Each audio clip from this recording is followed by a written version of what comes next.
clear. Say it right. Say our name. Built this nation with our bodies and brains.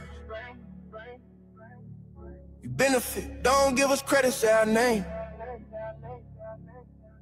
We FBAs, foundational Black Americans. You want us to fight every time you in pain, but when it's time to vote for, silence remains. Yeah. They wanna be us, from the step out to their hair, from the lips to their hips, body shaped in our glare. They cross borders, profit off the fight, civil rights paid in blood just to stand in this light. Asia to Africa, you walk through the door, but this land got a history you can't ignore. FBI fought and still fighting today, made room in the system that kept us away. You praise the same power that never chose you, turn your back on the ones that broke chains just to move you. Say we don't know where we come from, that's wild. North to the south, this land raised my child. Built this nation with our bodies and brains. You benefit, don't give us credit, say our name. Say our name, say our name, say our name. We FBAs, foundation law, Black American. You want us to fight every time you in pain, but when it's time to vote for, silence remains. We were renowned, check the glow for proof. Streetwear in Japan still mirror our roots. K-pop chase decades, study how we move. Rapper world language, everybody fluent. From Atlanta blocks to Mumbai lanes, Heinemann kind spitting bars, connected to the flame. That ain't hate, that's impact, that's reach. Culture travel worldwide when the source run deep. They copy the look, they borrow the sound, but skip the respect when we still hold the ground. Let the rhythm, ignore the pain, celebrate the wave, don't say the name. This was home, before permission, before approval. Say our name. Built this nation with our bodies and brains. We benefit, don't give us credit, say our name. Say our name, say our name, say our name. We FBAs, foundational Black Americans. You want us to fight every time you in pain, but when it's time to vote for, silence remains. Say our name, say our name, say our name,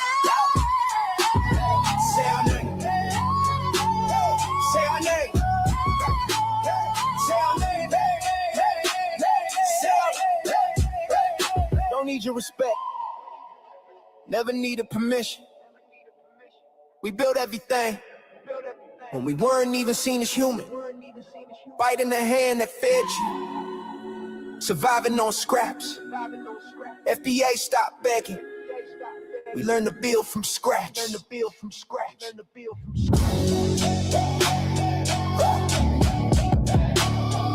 our name. Say our name.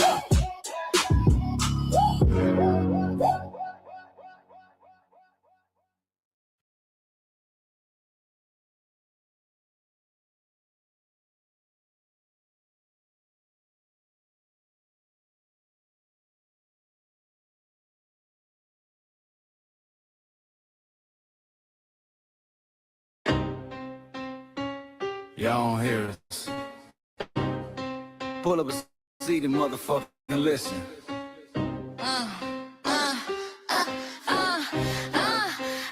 Pull up a seat and motherfucking listen. Pack your bag, time to go home. Talking crazy on our soil where our blood and bones grown. This our grind, we outside on it. While y'all fools on the outside looking, y'all show no respect to Black America, so leave. Hey. Y'all don't get it, so it's time to go home. Get the hell up out of America, take your digits, make it just fly on. Y'all don't get it, so it's time to go home. Get the hell up out of America, take your digits, make it just fly on. You landed on the tarmac, fresh off the boat. Talking about y'all building nothing, man, you choking on the note. My ancestors the reason that this country even breathes. Picked the cotton, built the White House, planted the seed. Jim Crow laws, redlined the map, we was the target. You think that struggle's a costume, man, you can't mark it. We fought the wars, we bled the blood, we died for our future's chance. And you come here and give our legacy a side eye while throwing shade on the guard. Why you benefit from doors we kicked down with our last breath? Now you spit on the architects who stared down death. This That's disrespectful, ungrateful, a slap in the face to only people who gave a fuck. So let me show your ungrateful ass to the right place. Ho, ho. Pack your bags, time to go home. Talking crazy on our soil where our blood and bones grown. This our ground and we outside on it. Why y'all fools on the outside looking? Y'all show no respect to Black America, so leave. Y'all don't get it, so it's time to go home. Get the hell up out America, take your duties back just like home. Y'all don't get it, so it's time to go home. Get the hell up out America, take your duties back just like home. Passport, the visa, the privilege to be here. Cause my grandma didn't march for y'all, so disappear from our land. You cosplaying our pain. Think it's a trend you can borrow, but you ain't inherit the ghosts of our sorrow. We the foundation, the bedrock, the soil, and the root. You not no branch on our tree, and unproductive people always cosplaying me. Talking about we ain't do nothing, you lost your mind. We built this from nothing, time after time. From the beginning to now, we been the backbone and muscle. Why you look down on the struggle and cause a whole tussle? That energy style was disgusting, it's whack. Oh. So let's make it clear, there's no turning back. This land is paid for in full. In blood, sweat, and tears, and dreams deferred. You don't get to come into a house we built from the dirt and telling Black America y'all ain't worth nothing. That's a violation, fact. Pack your bags, time to go home. It's our soil on our soil where our blood and bones grown. Show respect, this our ground, y'all just tenants on a leash. Or get the step. Show no respect to Black America, so leave. Oh, don't get it, so it's time to go home. Get the hell up out America, taking your business second just like home. Oh, don't get it, so it's time to go home. Get the hell up out America, taking your business back and just like home. Yeah, fly little birdies. Fly on back to where you came from. This ain't for you. The cell is sacred. We said what we said. It's time for y'all to go home. So fly a little birdies fly. So fly a little birdies fly. So fly a little birdies fly. Far, far away from here. So fly a little birdies fly. So fly a little birdies fly. So fly a little birdies fly. Far, far away from here. So fly a little birdies fly. So fly a little birdies fly. So fly a little birdies fly. Far, far away from here. So fly a little birdies fly. So fly a little birdies fly. So fly a little birdies fly. Far, far away from here. Bye bye, little birds.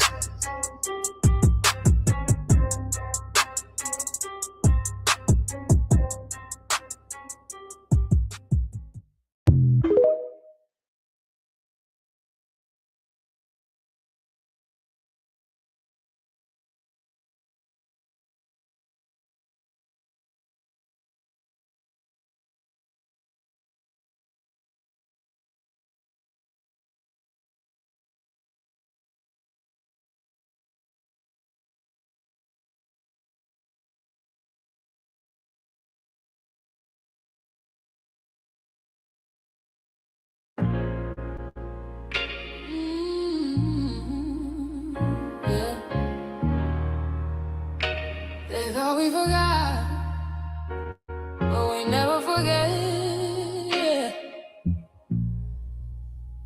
This one's for the rules. We built this land from dust and tears, 400 years, and we still here. They write new rules, but they don't see. Every freedom they got came off you and me. We planted seeds, they took the bloom. We lit the flame, they left the room. But we back now, no disguise.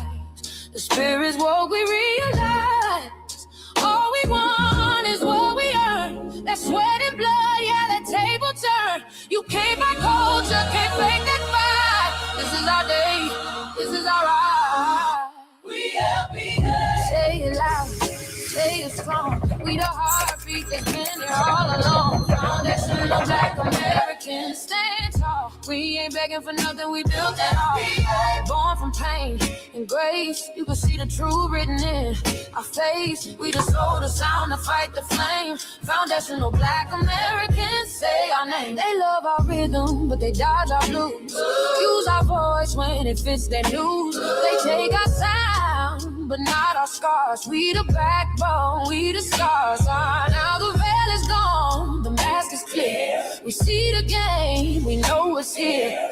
No more silence, no more lies. We lift that flag and watch it rise. Rise up, rise up. We the ones that made this nation breathe. Our veins are power, our roots are trees. We know worlds. It's rhythm and grace now, and now we're reclaiming our rightful place. Can't copy courage, can't steal pain. You can't inherit soul by changing names. Our story ain't done, it's the revival. We guard the gate, it's about survival. We FBA, say it proud, say it loud. The world dances on what we vow. Foundational Black Americans. Still we stand, still we fight, still we demand. Every block, every song, we've been right here all along. The soul of a people strong and free. Foundational Black Americans.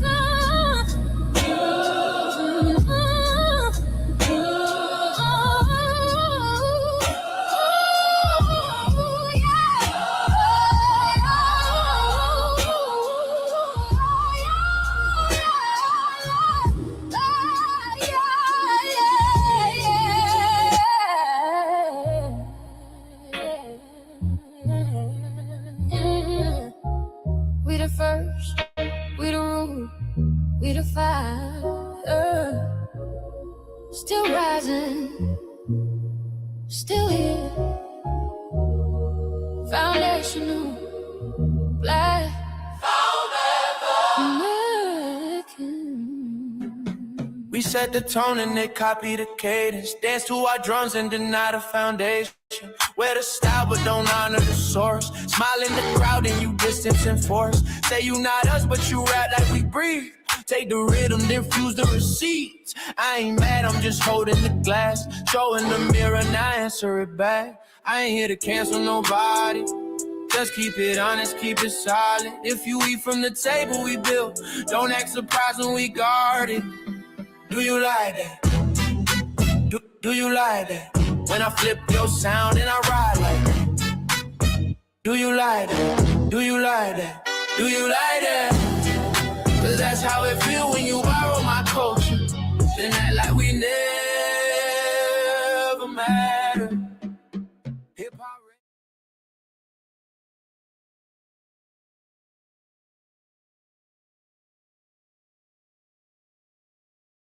Mike Larry. Now this shit here. Yes, what I see it is. We're not fighting your battles. We're not carrying your fear. We're not lending our history to people who erased us while we were here. Just cause you're born here, don't make you FBA. That makes you a citizen, learn the difference today. This is lineage, not a look you can wear. Not a costume you borrow when it benefits you there. You used our culture like an access card, backstage pass, a straight facade. But now the mirror's in your face, no disguise. And you're uncomfortable looking truth in the eyes. We didn't leave our land to beg for a chance. We stayed, we fought, we took every advance. That's the separation, that's the line you cross. We paid the price, you learn the cost. You waving your flag on our soil, but fighting not to go back home. Waving your flag on our soil, building comfort on a foundation you didn't know. We waving our flag, red, black, and gold. Stood our ground, never sold. You waving your flag on our soil, scared to build what you claim you love. Our humor, our style, the way we move, the smoothness, the sound, the things we prove. Music we birth, language we shape, innovation forged under constant escape. Warrior spirit means stay and defend, not flee your land and rewrite the end. You call it success, but don't confuse the two. Ease came after what we went through. You abandoned your land and called it strategy. You waved that flag loud, but won't return to build your legacy. That contradiction tells the story for you.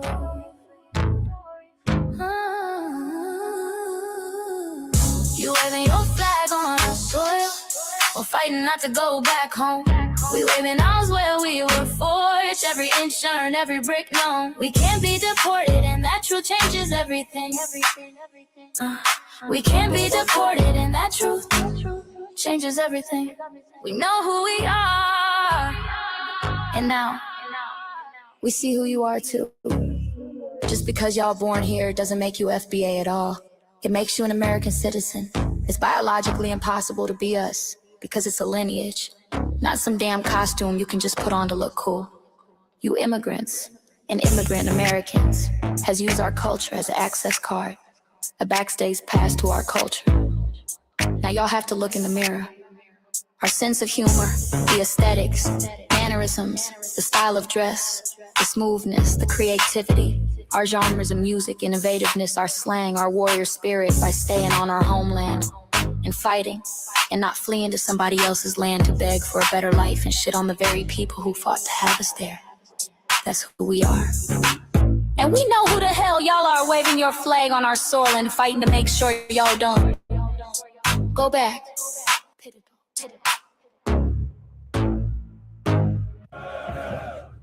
You can't leech off our culture anymore. Beat it!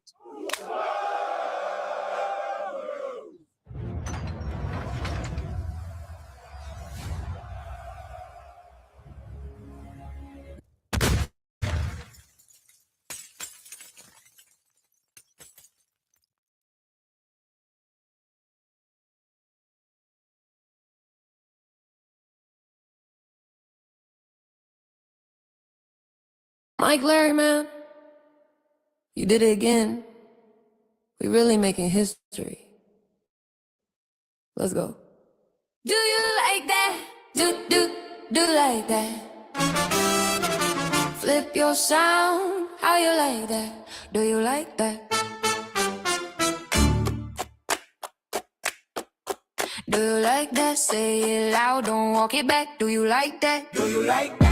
You grew up mimicking us, now y'all switch it up. Turn the carbon copy, y'all ain't black, what the fuck? It's funny y'all connecting to our culture like it's Wi-Fi. Surfing on our waves of our culture, no more agua. Killing my culture for all these years. Look how time flies, all these colonizers in disguise. Y'all hate, y'all still hate us outside. Study DOGE, vampires, it's the blood of our guilt. They copy the flavor, sip the juice, love the results, hate the truth. Who? Do you like that? Do you like that? Do you like that? Flip your sound. How you like that? Do you like that? Democratic shields, talking points, the road they fill. Fish and chips, agent on the mic, judging FBAs, but ain't you half white? Talking like you one of us, we need a proof face. The agent type, the prune face, like 50 and Jim. It's a cold game, throwing stones cause we build our own lane. I'm joking, kinda, but I mean, smile calm, pressure intact. Y'all proud where y'all from, where they flag, beat they drum. But when it's us, tone switch fast. Same pride, but it's too much. FBA pride, lineage solid, you can't put this on, can't try it on. Built here, stayed and fought, that's the difference. That's the card. Do you like that? Do you like that? Say it clear, don't twist the facts. Do you like that? Yeah. Do you like that? Do you like that? Point made. No edit. No care.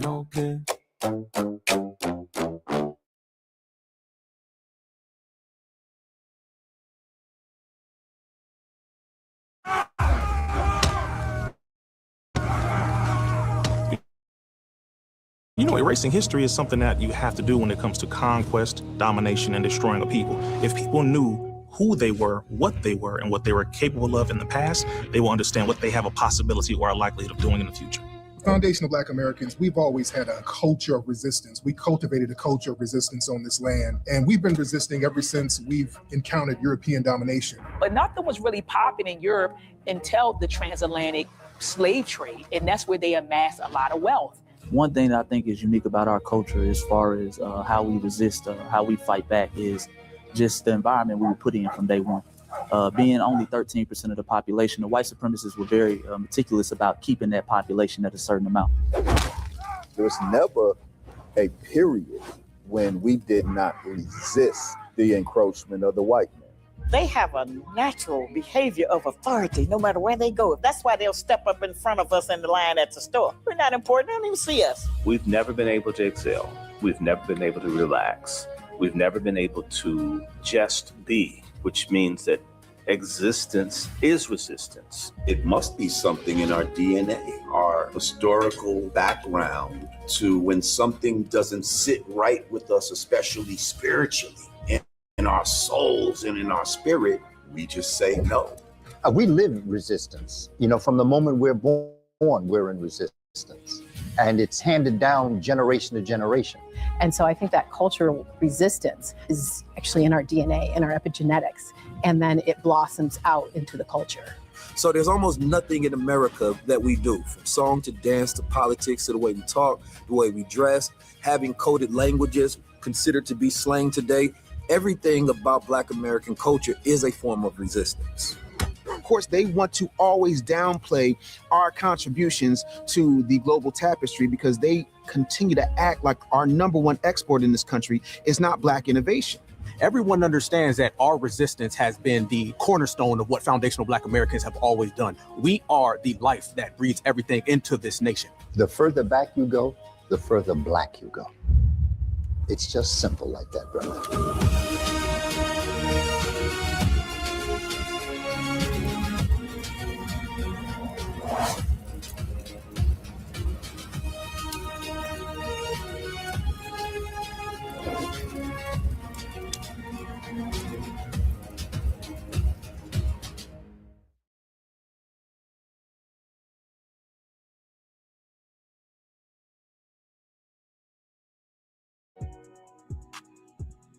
Introducing the B1 Rolodex, the easiest way to search for and support FBA and B1 businesses.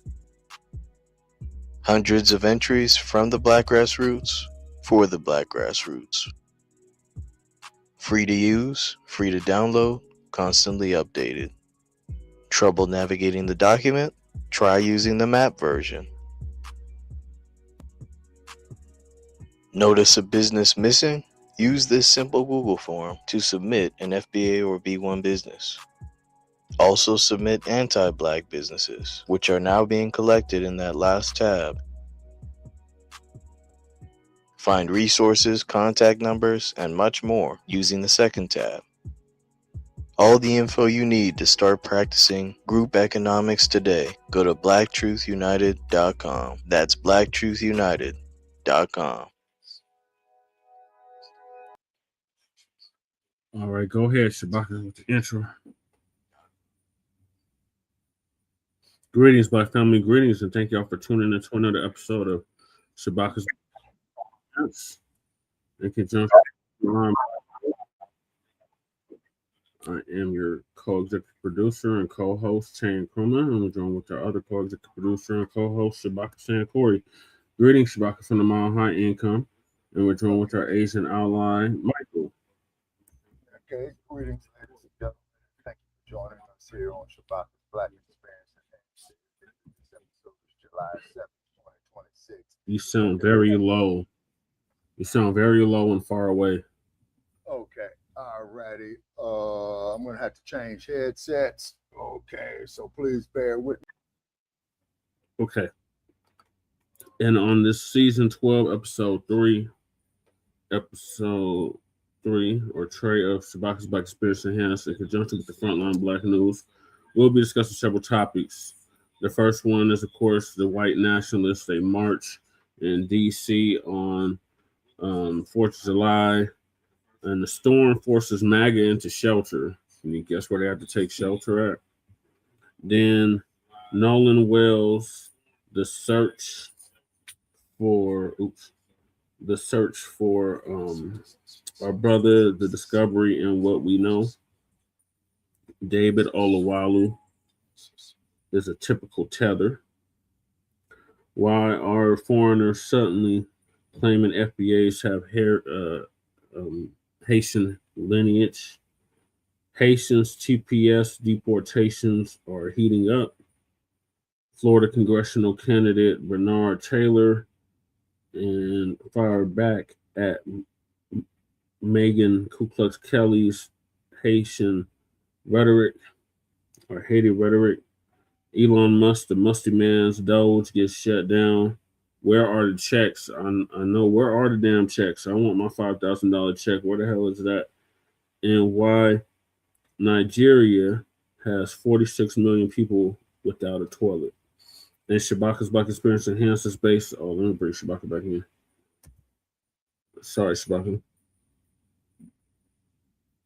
I'm just not adding you to the stage. Come on. Okay, all right, yeah, there I am.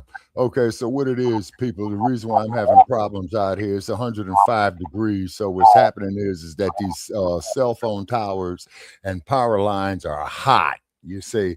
So, expect, blackouts, delays, all that type of crap. You know what I mean? Okay, Brother Che, give me a mic check, please, and then I'm going to go on mute. As you go on the mic check 1 2 1 2. Yeah, okay, yeah, you sound good. Okay, how do I sound? Because my lights are showing that I'm got the telemetry going good. Yeah, you sound good now.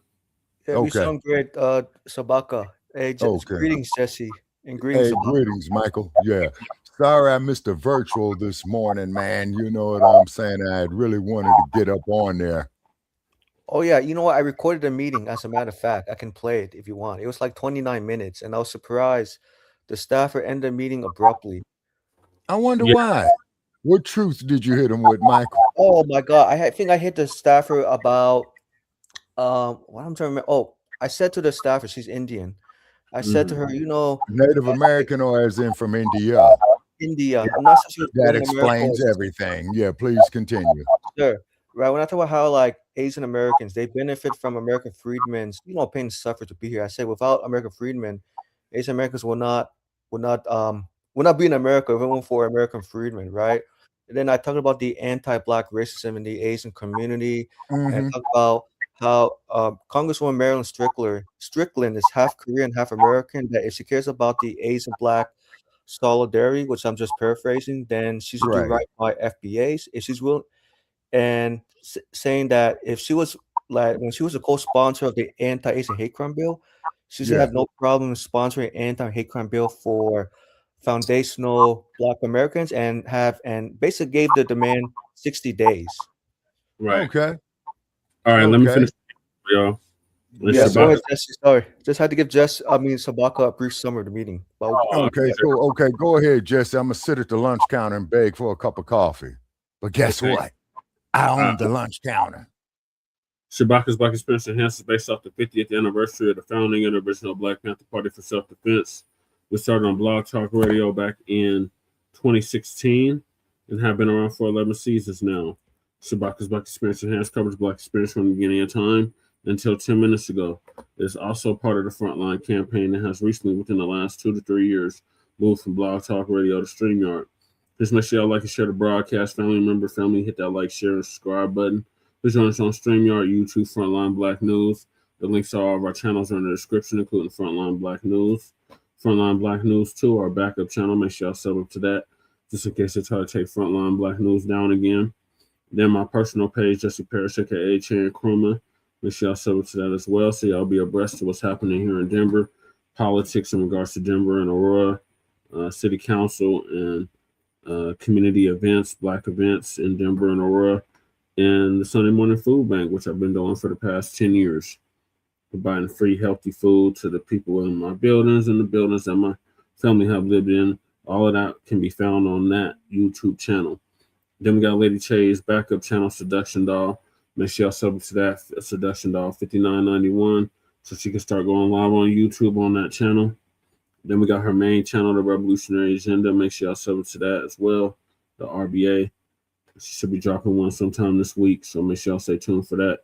And check out her past episodes, The Revolutionary Agenda. The link is in the description. Then we got Shabaka's YouTube channel, Jeanette1. Make sure y'all sub to that so Shabaka can start going live again on YouTube. I think he needs 6 or 7 more subscribers, and he should start be able to go live on YouTube So please sub up to Jeanette1. The link is in the chat and in the description. Then we got our cousin, our Lokester, Jay Militant, out the Bay Area. Make sure y'all sub up to his channel too. What's Cracking TV with Jay Militant. The link to his channel is also in the description.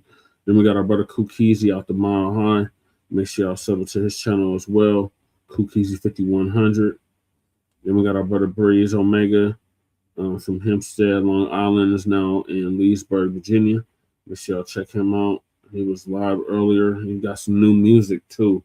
So make sure y'all check out our brother Breeze. The link to his channel is in the description.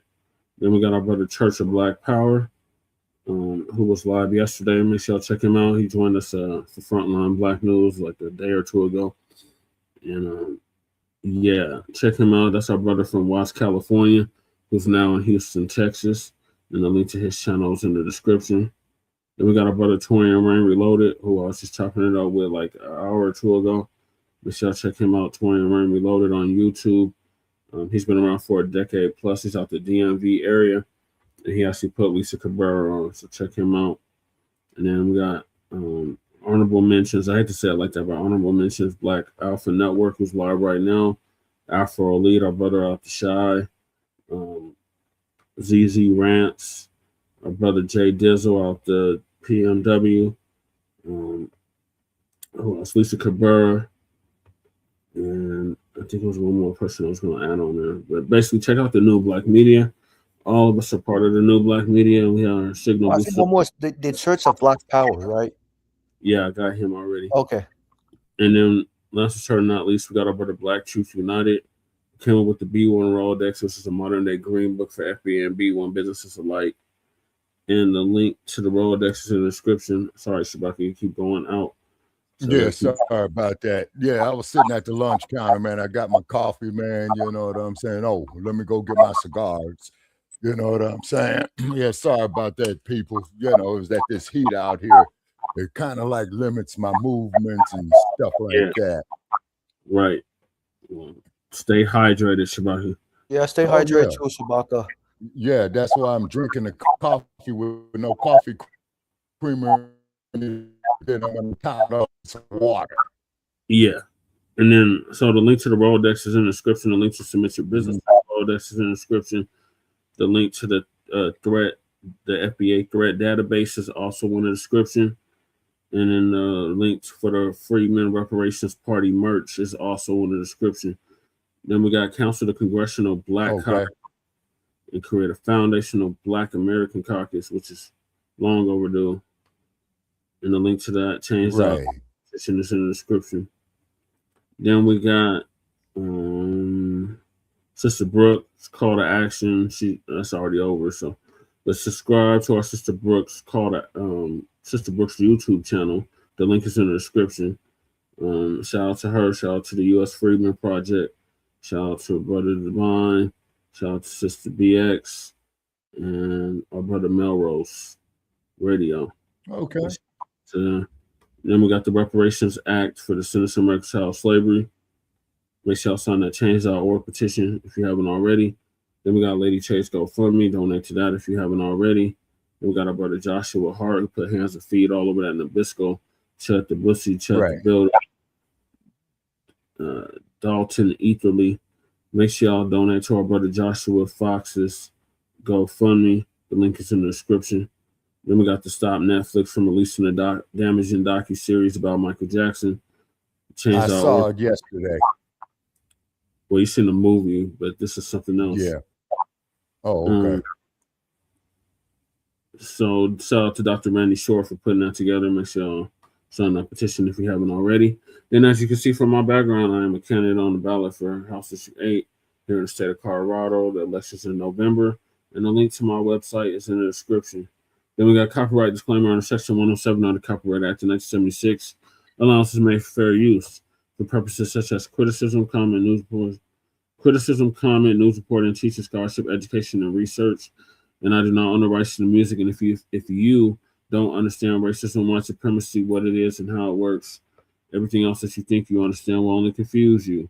And all 9 or 10 human or people activity, and that is economics, that's education, that's entertainment, that's labor, that is law, that is politics, that is religion, that is sex, and that is war.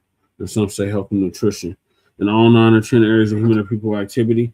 And that was by Mr. Nelly Fuller Jr., who transitioned last year at the age of 95, produced justice.com. And when you, a Black person, are captured by any race soldier, you must never fuss, fight, or flee. Comply and defend yourself in court, also by Mr. Nelly Fuller Jr., produced justice.com. And last but certainly not least, we got racism and white supremacy, which is the only racism that exists on this planet and in this realm.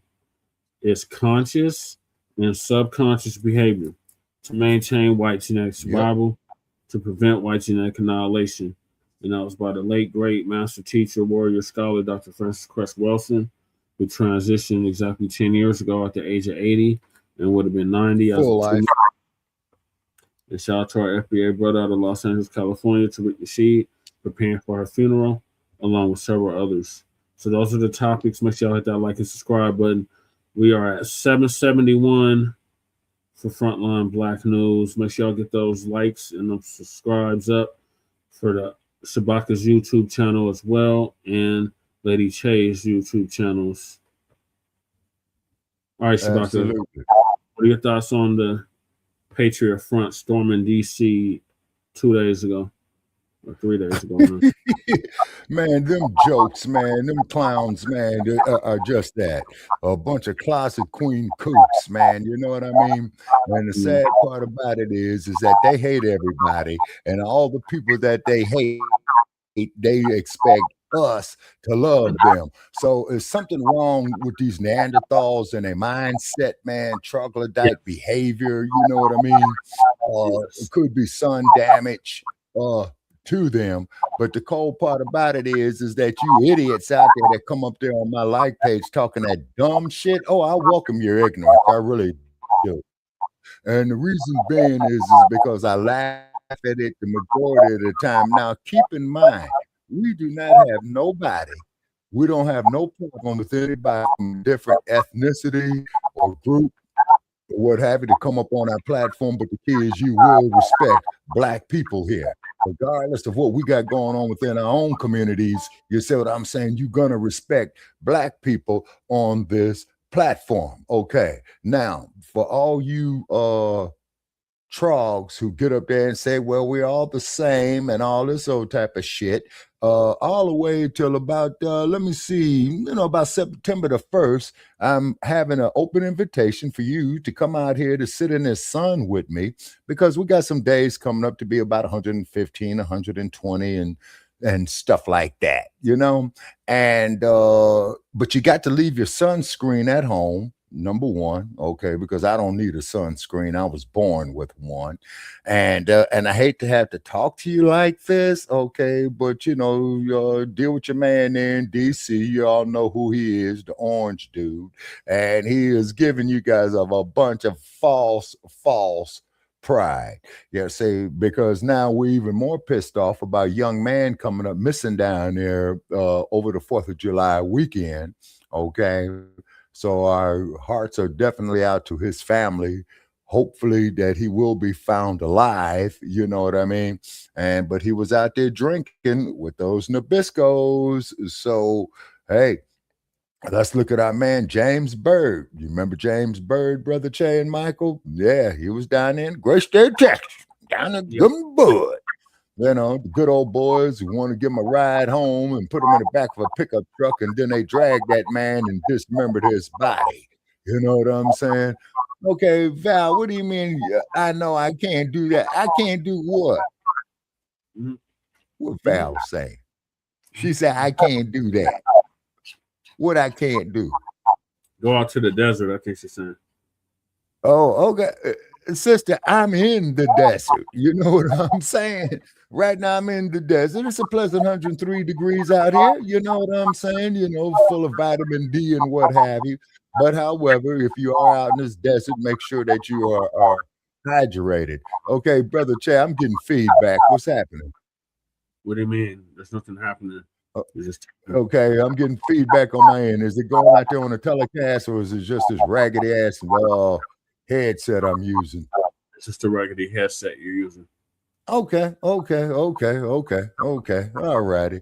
Okay, so therefore, people, is when we specify doing something for ourselves, building up our own infrastructures, they saying black men are lazy, guys are not educated, you have no innovation and all that. But then what we do, just like what the video says right there, your other groups go and hijack the culture. You see what I'm saying? Like Fat Joe stinking ass. You know what I'm saying? Talking about Latinos invented hip hop. Yeah. Fool. Yeah. Hip hop was invented way back. Rap was invented way back in the early 1940s out of Hollywood. Is because somebody had put a clip up there showing the brother Che. This must have been about 1941, 1942. In early black Hollywood, showing the brothers up there, man, with their double-breasted pinstripe suits on, man, looking good up there rapping. You know what I'm saying? On beat, you see. And the thing is this: it is rhythm and poetry.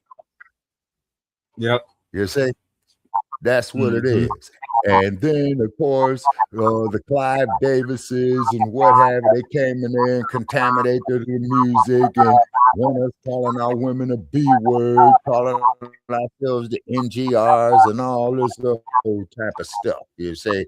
But it can be used for a very, very positive influence, as the Queen Mother had stated before she transitioned. You see what I'm saying? They could be very, very uplifting. And then also, too, to your jackleg, pulpit, pimp-ass preachers. I hope they keep whooping your ass. You up there stealing, the elderly people's money and all that, and then giving them shit in return. You say, now, to the preachers who are out there who are of humble means, who are doing the right thing, by all means, all power to you, because you're humbling yourselves and you are doing the right things. But I'm talking about you pulpit pimps, Cadillacs, Rolls Royces, jewelry, diamonds, and all that. You fools belong in jail for fraud. And shout out there to New Era Detroit a few years ago when they went up there and whooped the jackleg's ass and gave the money back to the people in the congregation. That was beautiful. Yep. But you see, Michael, what are your thoughts on? Wait, sorry. My thoughts on Jesse, you there? Yeah, I'm here, Michael.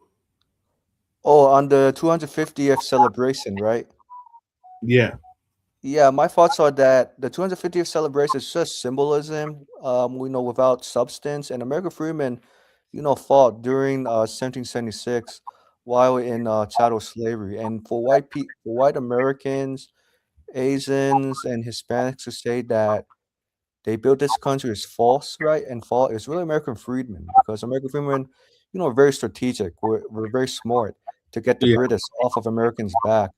And the 250th anniversary still does not address the wealth inequality, the racial wealth inequality between Karens and FBAs. And the racial wealth gap needs to be closed with lineage-based caste payment reparations and plus protections.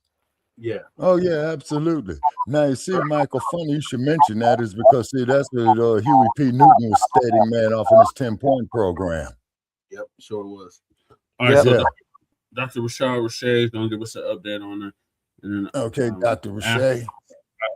I have to step away for like 5-10 minutes. Okay, all right. Okay, we'll let the good doctor go on. Marched in D.C. during Trump's 250th celebration. God showed up. It rained, poured down to where they had to evacuate because of weather. Okay. And they could only evacuate in the African American Museum for History and Culture. This is not an SNL skit. Put it up full mass. So this is one of those visions that you will see, one of these pictures that will live for a very long time in the minds of many. And I will explain that picture in just a moment. I want to go to the member march from Patriot Front. Here it is. That lady looks like mom. That lady looks just like mom. Oh, yeah.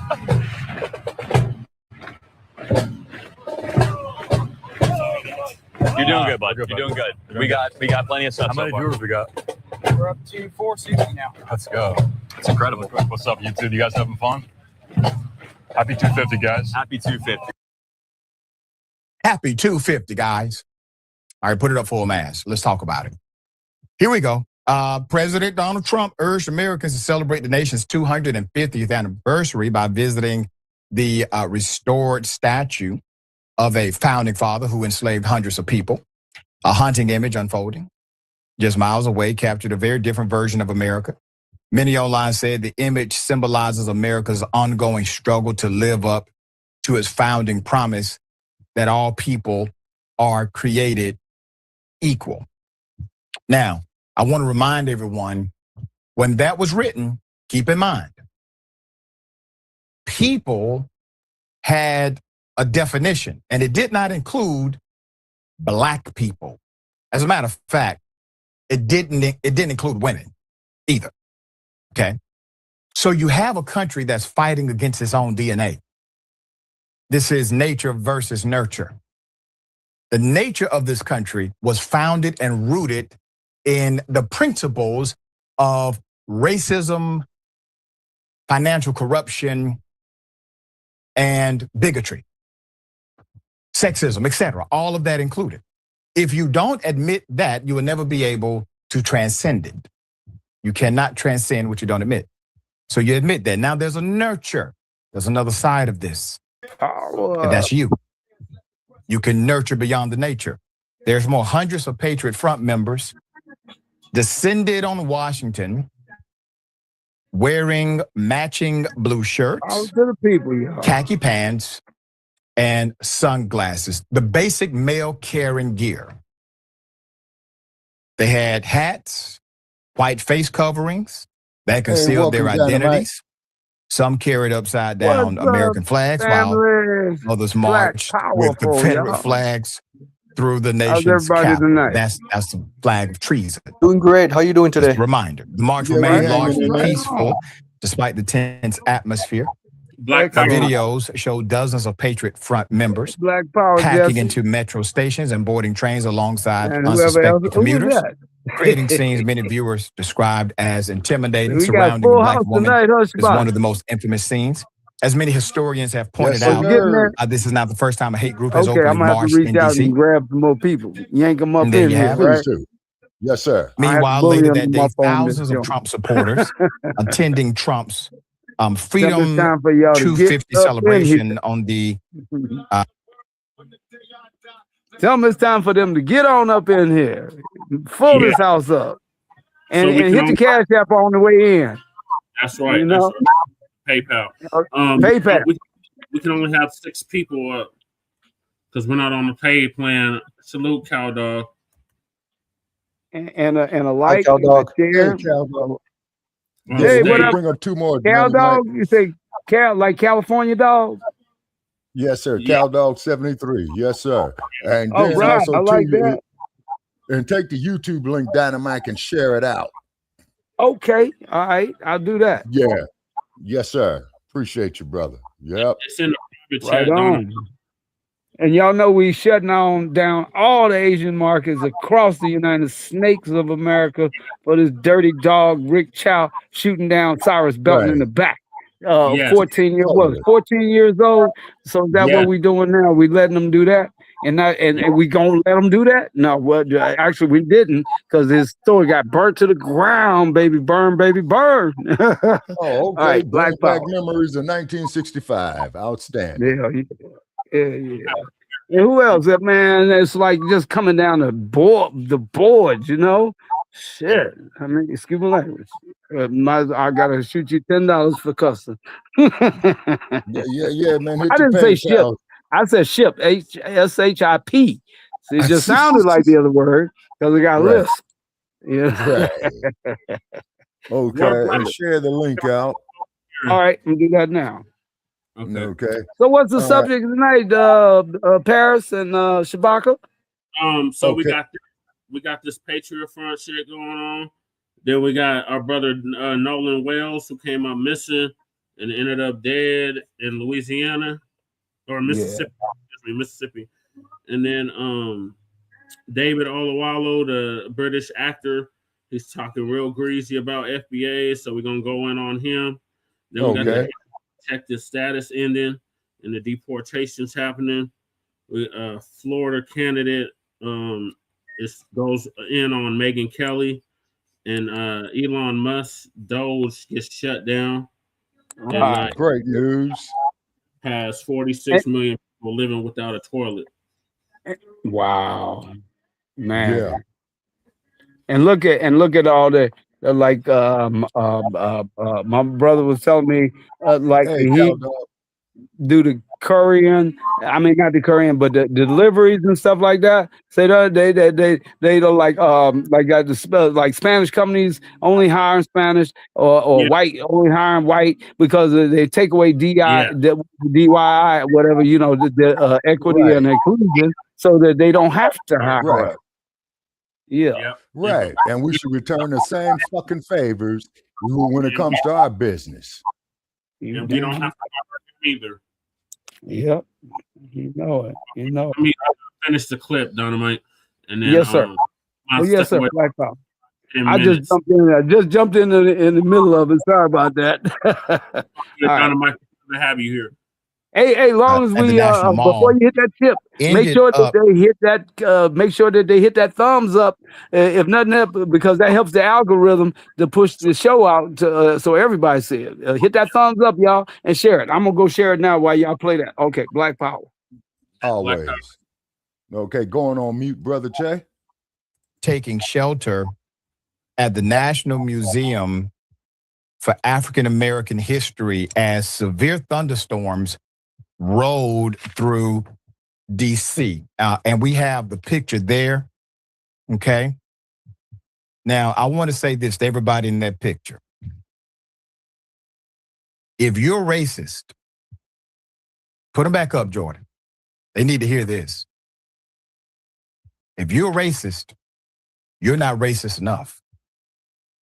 Because your racism did not stop you from going into the African American History National Museum. Now, if you are a true racist, you would have stood out there in that damn rain and not accepted the shelter provided to you by the National Museum of African American History, where you had to sit and look at all of this great African American history.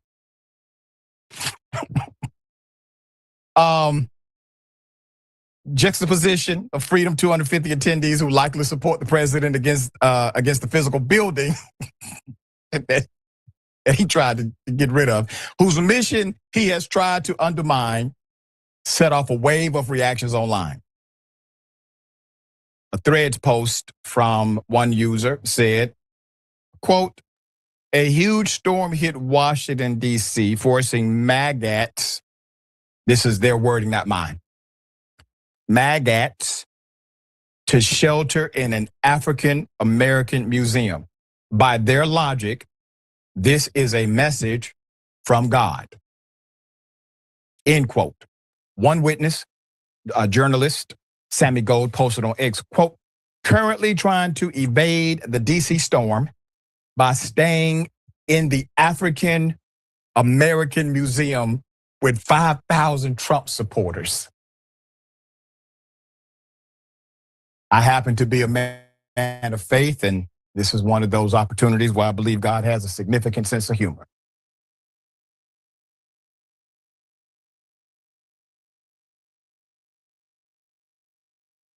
Oh, yeah. You know, the irony is real right here, people.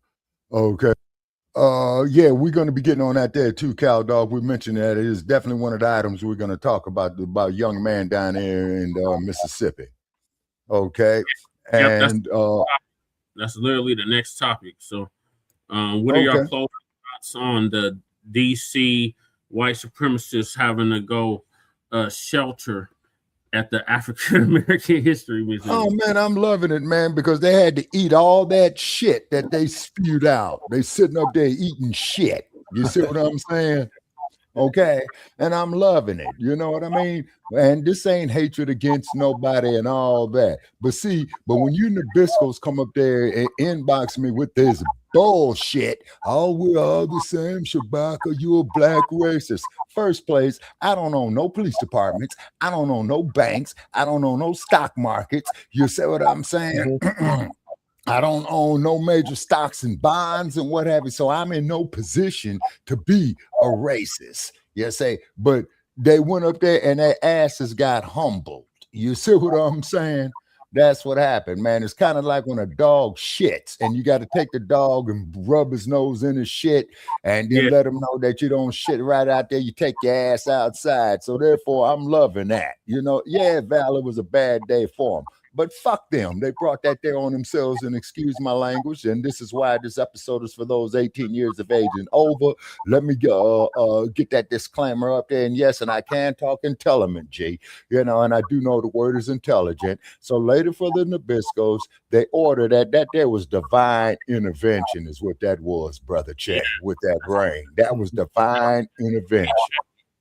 Otherwise known as ABK. And, yes. Black karma. Exactly.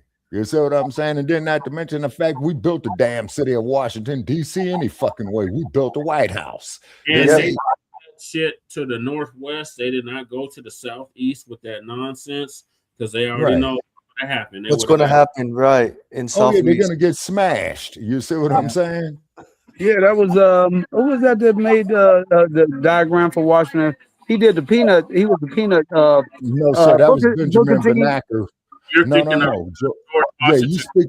Yeah, the peanut man was George Washington Carver and Benjamin Banneker. Right. I'm sorry, Banneker was the one that designed Washington D.C. Right. Yeah, right. That's I forgot his name, but yeah, it was a black man, Benjamin Banneker. He designed that thing. Yeah, and look, it's so strategic. It's so strategic. It's like everything is alphabetical order and by number. Right. And then they go into syllables like 2-syllable words, 3-syllable words, 4-syllable words. So it's like if you're in the 4 syllables, you need to get down to the 3-syllable words so you be, wherever you go. So I mean, it's so easy. Even the numbers is like if you cross First Street, you be at 10. Say you're first at E, right? You'll be at number 1 E Street. It's simple, easy. And then that's the thing. And all these other cities, like go anywhere else, man, you could never find your way around like that. Unless you know that. Particularly here out here in this desert oasis of Las Vegas, because it's constantly growing. You know what I mean? I was gonna say about Denver. If I go to Denver, knowing me, I go hiking, and next thing you know, I was like, where does door lead to? The deep underground. What do they call it? DOM, a deep underground military base. Yep, Cheyenne Mountain. Mountain. Yeah. Yeah, right out there by the Air Force Academy, if I'm not mistaken, Brother Che, down there in Colorado Springs. Yep, which is 75 miles south of Denver, Colorado. Beautiful down there, man. Y'all, no, it is. You ever look in the water? Denver's Colorado is spectacular. I'm talking about Colorado Springs, exactly. You can like emerald. That water's so like light green. You can look to the bottom and see fish. Yeah, especially Yeah. Manitou Springs and the Garden of the Gods. Yep. Yeah, man. I've been to the Garden of the Gods, Brother Chan. We need some more water out here, man, off your glacier pack, man. Yeah, you cut off, Shabaka. You already know what it was. Yeah, man. That's old, man. And that's where they're gonna take. That's where they're gonna take all the elite. Like when they try to kill us off. Like when they try to kill most of the people off, they're gonna have all the elite down there, and they're gonna have elite soldiers to protect them, and they're gonna have people that know technology. So if you know technology, you're good. You know what I'm saying? But they got autonomous. Everything autonomous though, Shabaka. So they really don't need us at all. Yeah, they just need soldiers to protect the elite. That's it. Okay, now, Brother Che, over there in the road, don't they got these big old golf balls, man, by Buckley Air Force Base, man, with all that high-tech ingenuity on it? Yeah, you talking about the Space Force. But I got to play this clip of Lisa, and I'm going to Okay. be gone in like 5-10 minutes, and I'll be back. Okay. All righty. Oh, very quickly, just on that, like what Shabaka said, you know, if Shabaka were the manager at the African American Museum, he would tell the Miss Shalom, Girls, get out. family. Good to see everyone here. Hope you're doing well. Look, this is a reminder. This is the final day of the sale. It will end at 11:59 p.m. So grab up your hair products and get it for 45% off for Etsy, Shopify, and TikTok Shop. So, y'all, we're going to talk about Nolan Xavier Wells. Now, what happened to him is something that has been happening to our people for a long time. You know, I went and reviewed his pictures and, you know, look, we can't be hanging out with people and they have hateful undertones about us. So in other words, yeah, they may smile and laugh with you, but at the end of the day, the story always plays out the same. Now, when I went back and reviewed pictures and videos of him, he was always surrounded by a lot of white folks. That's one of the things I noticed. And it just seems like people just don't want to teach their children that, no, you definitely don't want to be no only Black person. And let me tell you, this story plays out the same all the time. That's why I believe many of their parents, adults, are also involved in such things. Now, I have since found out one child that was involved, white teen, mother is a judge. And another one of those teens, parent, is law enforcement. You think they didn't tell them what they need to do? It's always the same. They find a way to isolate you, where it's a bunch of white people and one Black girl or boy, and it's always the same. They take you in the woods. They'll take you on a boat somewhere, you know, anywhere where you're isolated. And that's when they will turn on you. This is taught behavior, y'all, because we keep seeing it over and over and over. It's taught. I don't care what anybody say. Adults are involved in this. Now, it was also saying that all of those boys, after Nolan went missing, they were partying. Y'all, they went to a party. Mm-hmm. That's what they did. Yep.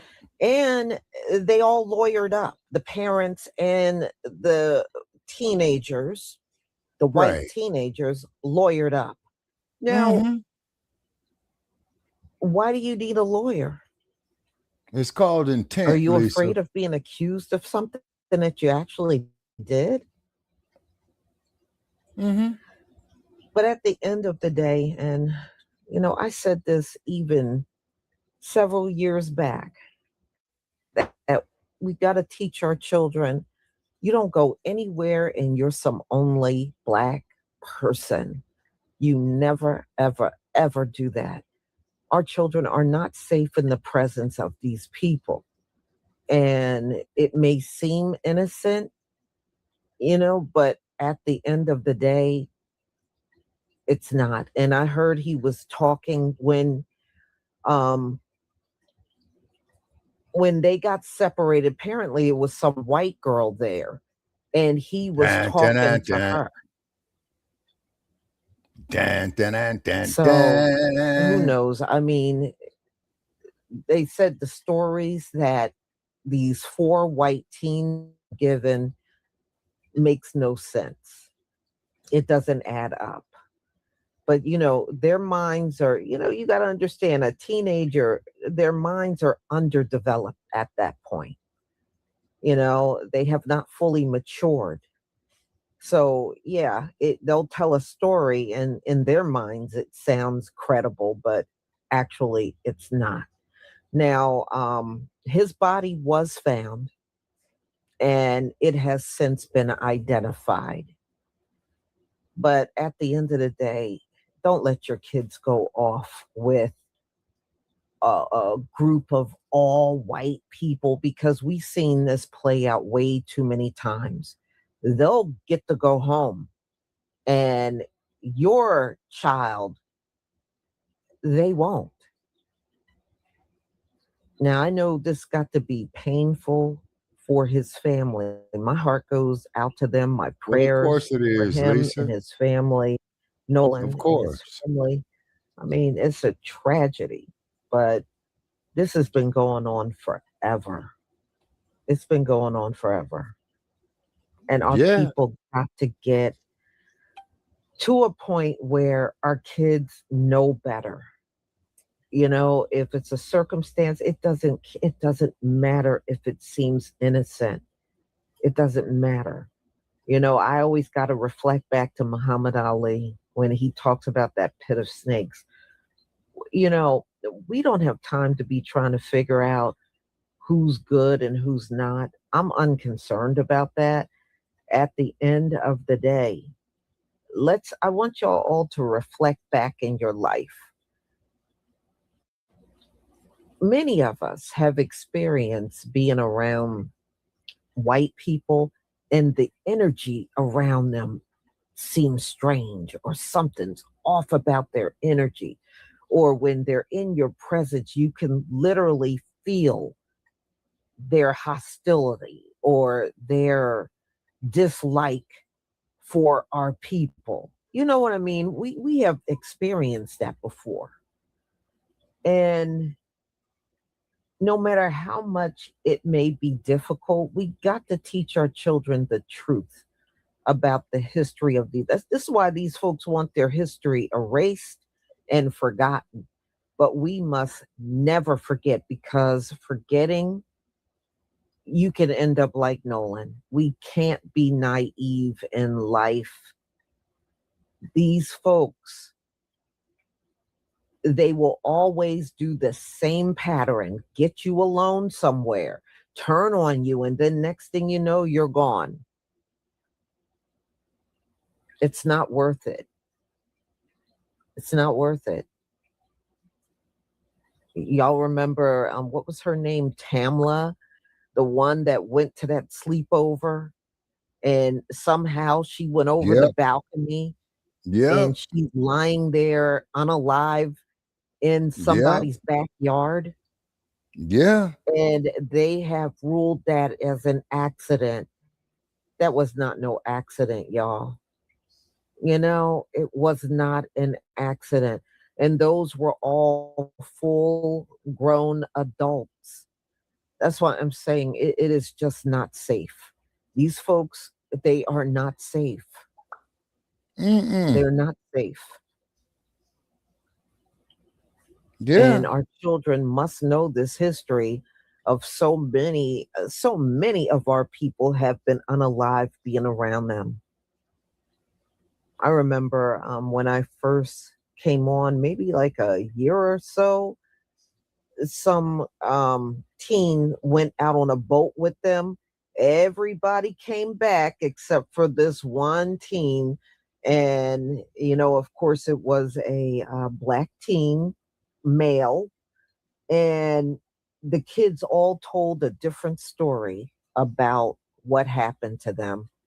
And you know what the police did? Nothing. They all went home and nobody was charged.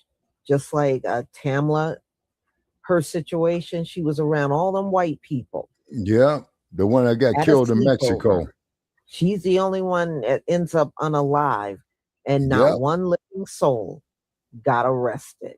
That's another reason y'all don't do this, please. It may save your life if you don't get caught up around these people. And in all instances, our people are literally tricked when they go on these away trips in some woods or some location out in a river or some lake or something. They're always tricked. And that tells you these people don't like us. They don't like us. Those boys that took him out, they didn't like him. They didn't. They didn't like him. And our people got to learn how to pick up on that. They don't, sometimes they don't put it all out there for you to see. But one thing about them, they can't hide their microaggressions. So you'll see it in other ways. And, oh, I'm just playing. No, they're not playing. They don't like you. They're not playing. They don't like you. And we can't ignore this stuff. Our children can't ignore these things. So let's get into it so you can hear what people are saying. This is definitely tragic.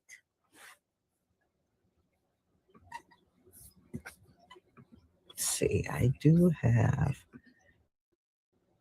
All right, I have an update because they found his body. And this is getting on a boat with these folks that mean you no good. Yeah. Let's see if I can play this video.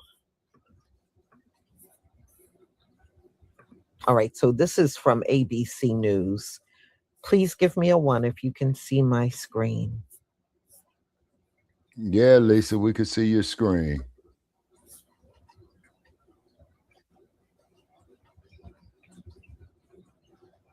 Thank you.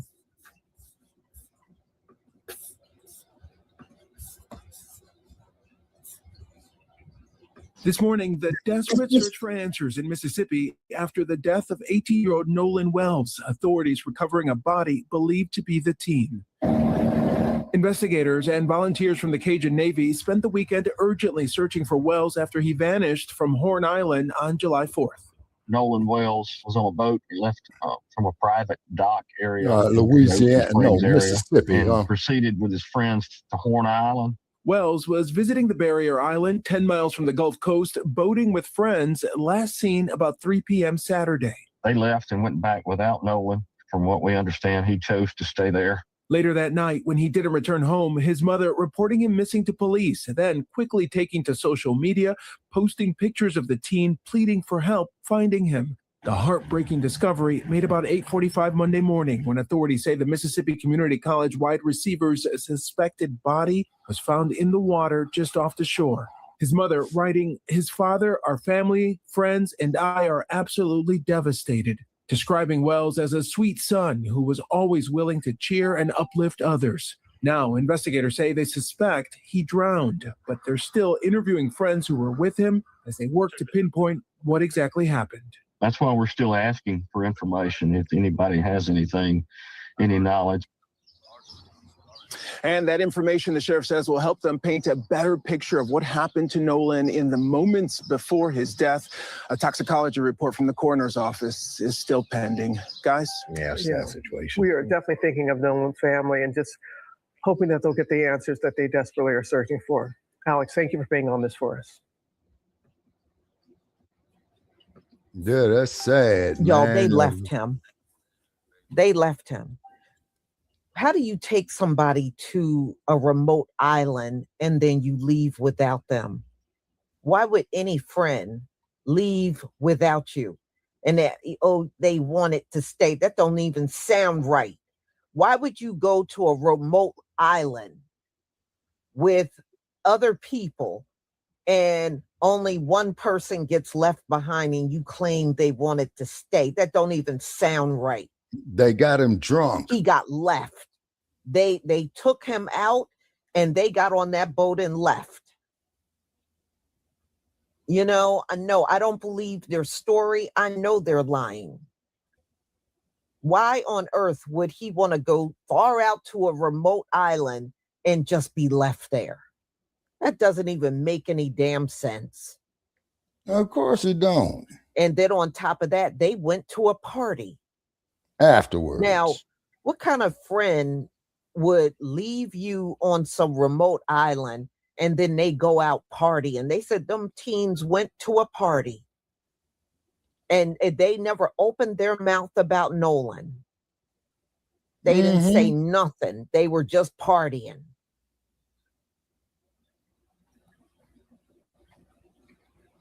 And we know how these folks are. They'll do this shit because they're jealous of you.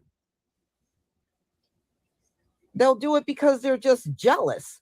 They're, you know, maybe they were jealous because he was very athletic or got better grades than him, than any of them.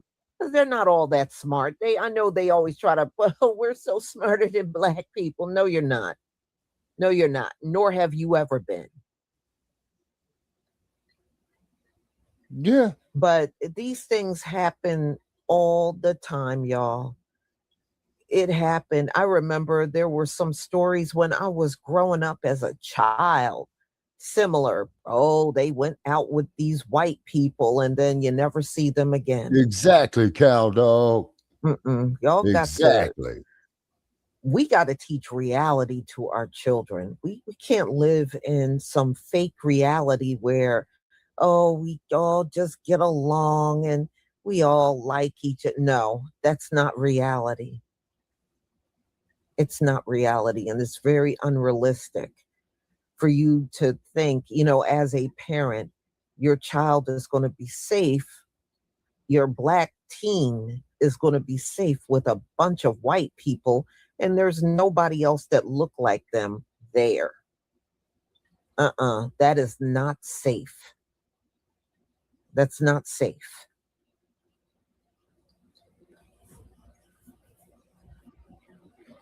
All right.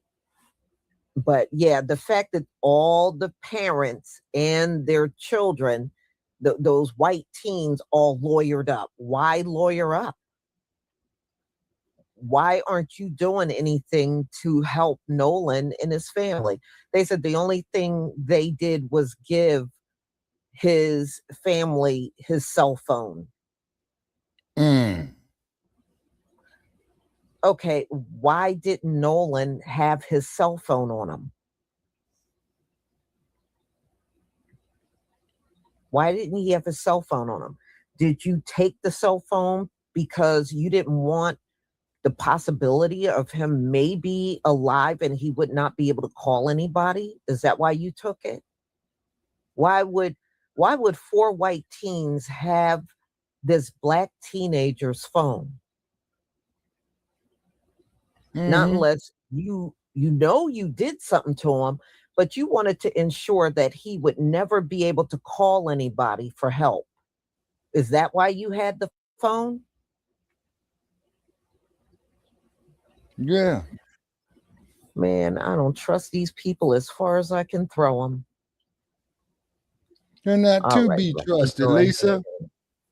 They're not to be trusted. My screen again so you can hear some of the TikTok responses to Nolan and what happened to him. Please give me a 1 if you can see my screen.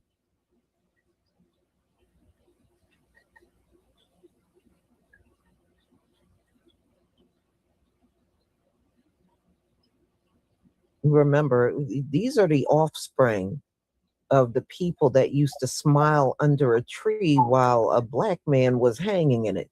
This is this is their offspring. I'm just taking care of the cats. You ain't changed that damn much. Thank you for the ones. Yeah, This you know, is it's the cool. exact reason I tell my kids, friend or no friend, you can't trust anybody. How is it possible for a group of friends to go to Mississippi's Horn Island, but when they come back home, they come back without somebody that they went with? and they're going to say race ain't play a part. You see everybody in this picture right here. Tell me what looks different. Tell me. You had an 18-year-old accomplished football star, Nolan Wells, goes to Mississippi Horns Island with his friends on the 4th of July, and then he turns up missing. Mind you, all of his friends make it home safe. And the person that went with them, Nolan Xavier Wells, he's missing. And nobody has nothing to say about that. You have his so-called friends saying that they don't remember anything. They don't remember seeing what happened to him. Mind you, they have pictures on the boat. Mind you, they have pictures together, but nobody knows what happened to him. Now you got the Coast Guard, sheriff deputies, Marine units, and multiple agencies searching for him right now. They're searching the waters, searching surrounding areas, trying to figure out what happened. They're also saying that the last time he was seen with a team. They're also saying that they found his phone, but they didn't find him. What team do you know right now would leave his phone behind? Tell me that. But you see how all of this sounds? This is why disappearances like this and places like this always leave people questioning. If you spend time looking into missing person cases like this, then you already know what may be the outcome. Do you understand how this young man's parents have to feel? They just want their kid back. We definitely need to spread the word about this. We need some answers. This shit is crazy. You would think that after Nolan Wells was pronounced unalive and his body was found, his friends would be putting out posts saying, rest in peace, oh my God, something. But no, everybody is dead silent. Every last person that was there has deleted their Instagram, their Facebook, their social media. Everybody's gone quiet, including the parents. Okay, y'all, including the parents, including a judge. Okay. Attached Now to that one of sounds those like kids. probable cause to me. Yeah, see, Dynamite dropped This off. is Okay, thanks exactly for joining us, why Dynamite. I'm telling you, in these instances where you see children and teenagers participating in living us, these parents, I'm telling you, racism starts in the home. They are learning this from their parents, y'all. We have seen it too many times. Not only too many times, it plays out the same way. They isolate you, they unalive you. They go back home and nobody knows what happens. We see it again. Another pattern, another teen will hook up with them or go to some party with them, and all of a sudden they disappear. These white teens and children go home. Nobody knows what happened. It plays out the same way every damn single time. It never changes.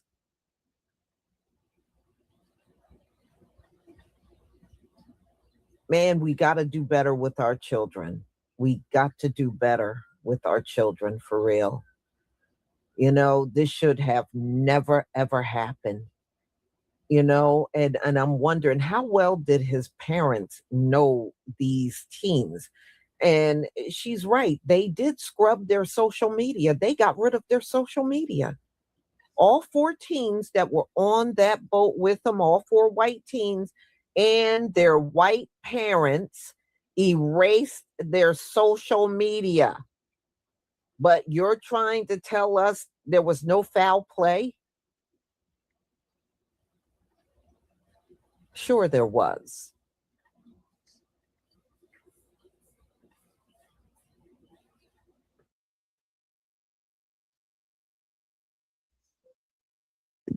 Everybody's going media silent. It only raises questions about this video that was being circulated on the internet with Nolan on the beach with those friends, and there's an argument that breaks out. Okay, Nolan is standing to the side, and there's a group of other kids looking at him. What was that argument about? Katie also spoke with someone saying that she did not get on the boat with Nolan. She got on a boat with someone else because her friends and family told her to get her ass on. Nolan was supposed to get on a boat with his friends. It never happened. She doesn't know what happened. I'm going to say this as honest as possible. But if you're the only Black person in the friend group, there is a problem, because 9 times out of 10, you're going to be the victim. That's just it. Now, next up is the autopsy. And I hope they don't use anybody near that fucking place. Use somebody else and make sure they Black. I beg your finest fucking pardon, but I know if my friend went missing, I wouldn't be out partying a few hours later. Hell, if it was just somebody that I remotely cared about and didn't wish harm upon, I'd be trying to find them. And I sure as hell know that I wouldn't leave an actual island without them. And I know that I wouldn't be like deleting all my social media and having like my parents even delete their social media. I know I would be openly working with anybody and everybody and speaking out very publicly to find information, to find out why they are unalive. But no, that's not what happened to Nolan Xavier Wells, because those individuals were not his friends. They were not even his acquaintances. They clearly did not care about him at all or his well-being. Because if they did, this is not the storyline that we would be hearing. This is not the timeline of actions that we would be seeing. The fact that one of those kids lawyered up as soon as news broke about Nolan Xavier Wells' disappearance, we all knew how this was going to end up after that moment. This happens so much in our society that I fear that people just expect it now because it's all too fucking common. But we all know, had that picture had been 3 Black teenage boys with 1 white teenage boy, this would be all over mainstream media and the president would be fucking talking.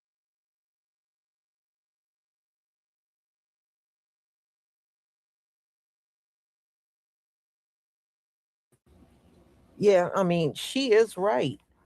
You know, if it was the other way around, none of those teens would have went home. If there was a missing white teen and they were on a boat with 4 Black teens, Oh yeah, they'd still be they sitting wouldn't in have the went home. county jail. We know that. They would never have gone home.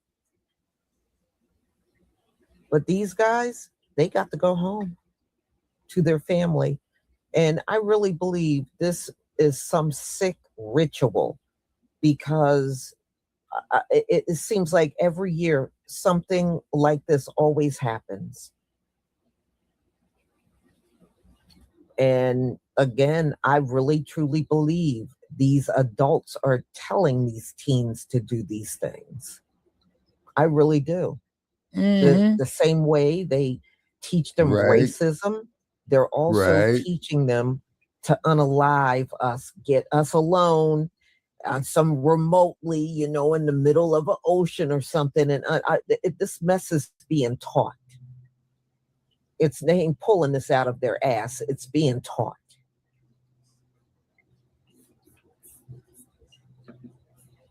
Mm-hmm. Exactly. It's a snow job. About it right now. We all fucking know that. Rest in peace, Nolan Xavier Wells. And I truly hope that your family finds peace and you receive justice, because this is so fucking wrong and we need to keep his name alive. This has to stop in our country. Me, Ashley Cole, who's a judge in Mississippi, who's also been identified as the stepmother of Warren Hudson. You know, one of the little boys that was on that boat when Nolan didn't come back. And now his family has to grieve and seek justice because of something that happened that they refused to cooperate with the family about. Let me give you a little insight on why Judge Cole is Exhibit 1 as to why this family needs their independent investigation. You see, it's attached to people who are judges, who are lawyers, firemen. We're talking about connections to cover shit up. Let's talk about her. One of the most important reasons why Nolan Wells' family is going to need an independent investigation is because of this lady. You may remember her because there was a case in Mississippi that involved exchanging children, and the mother was unalived by the child's father because Cole refused to allow her to exchange at a police station where it was safer. Instead, she was shot and unalived by said father during a drop-off. Y'all remember Aubrey Wyatt? This judge ordered her mother that she could not post anything online about her daughter's way out because it would bring too much attention. So when we're talking about an independent fucking investigation, she is red flag number one. Yeah. If you think they are not covering shit up as we speak, she is exhibit number fucking danger one.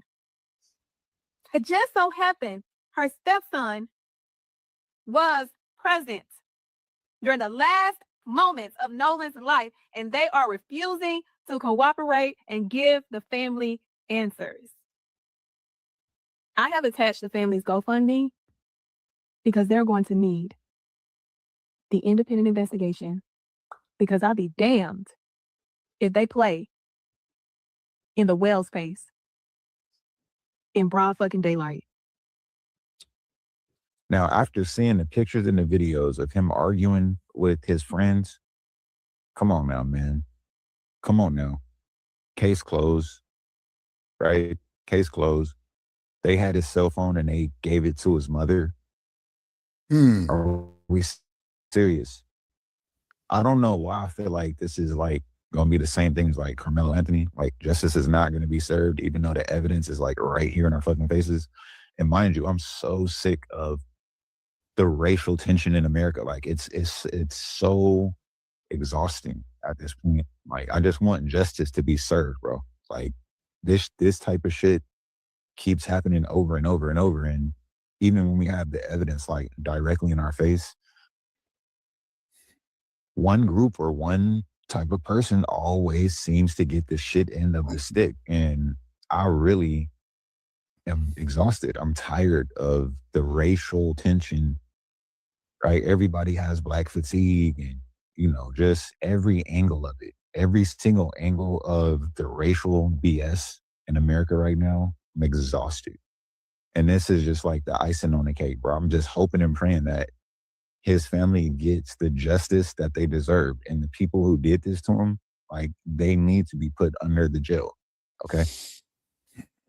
Like, this shit is very unfortunate, but it's the racial tension behind it. Everything about it is just exhausting.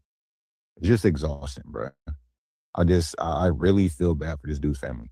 Seriously. And his friends too.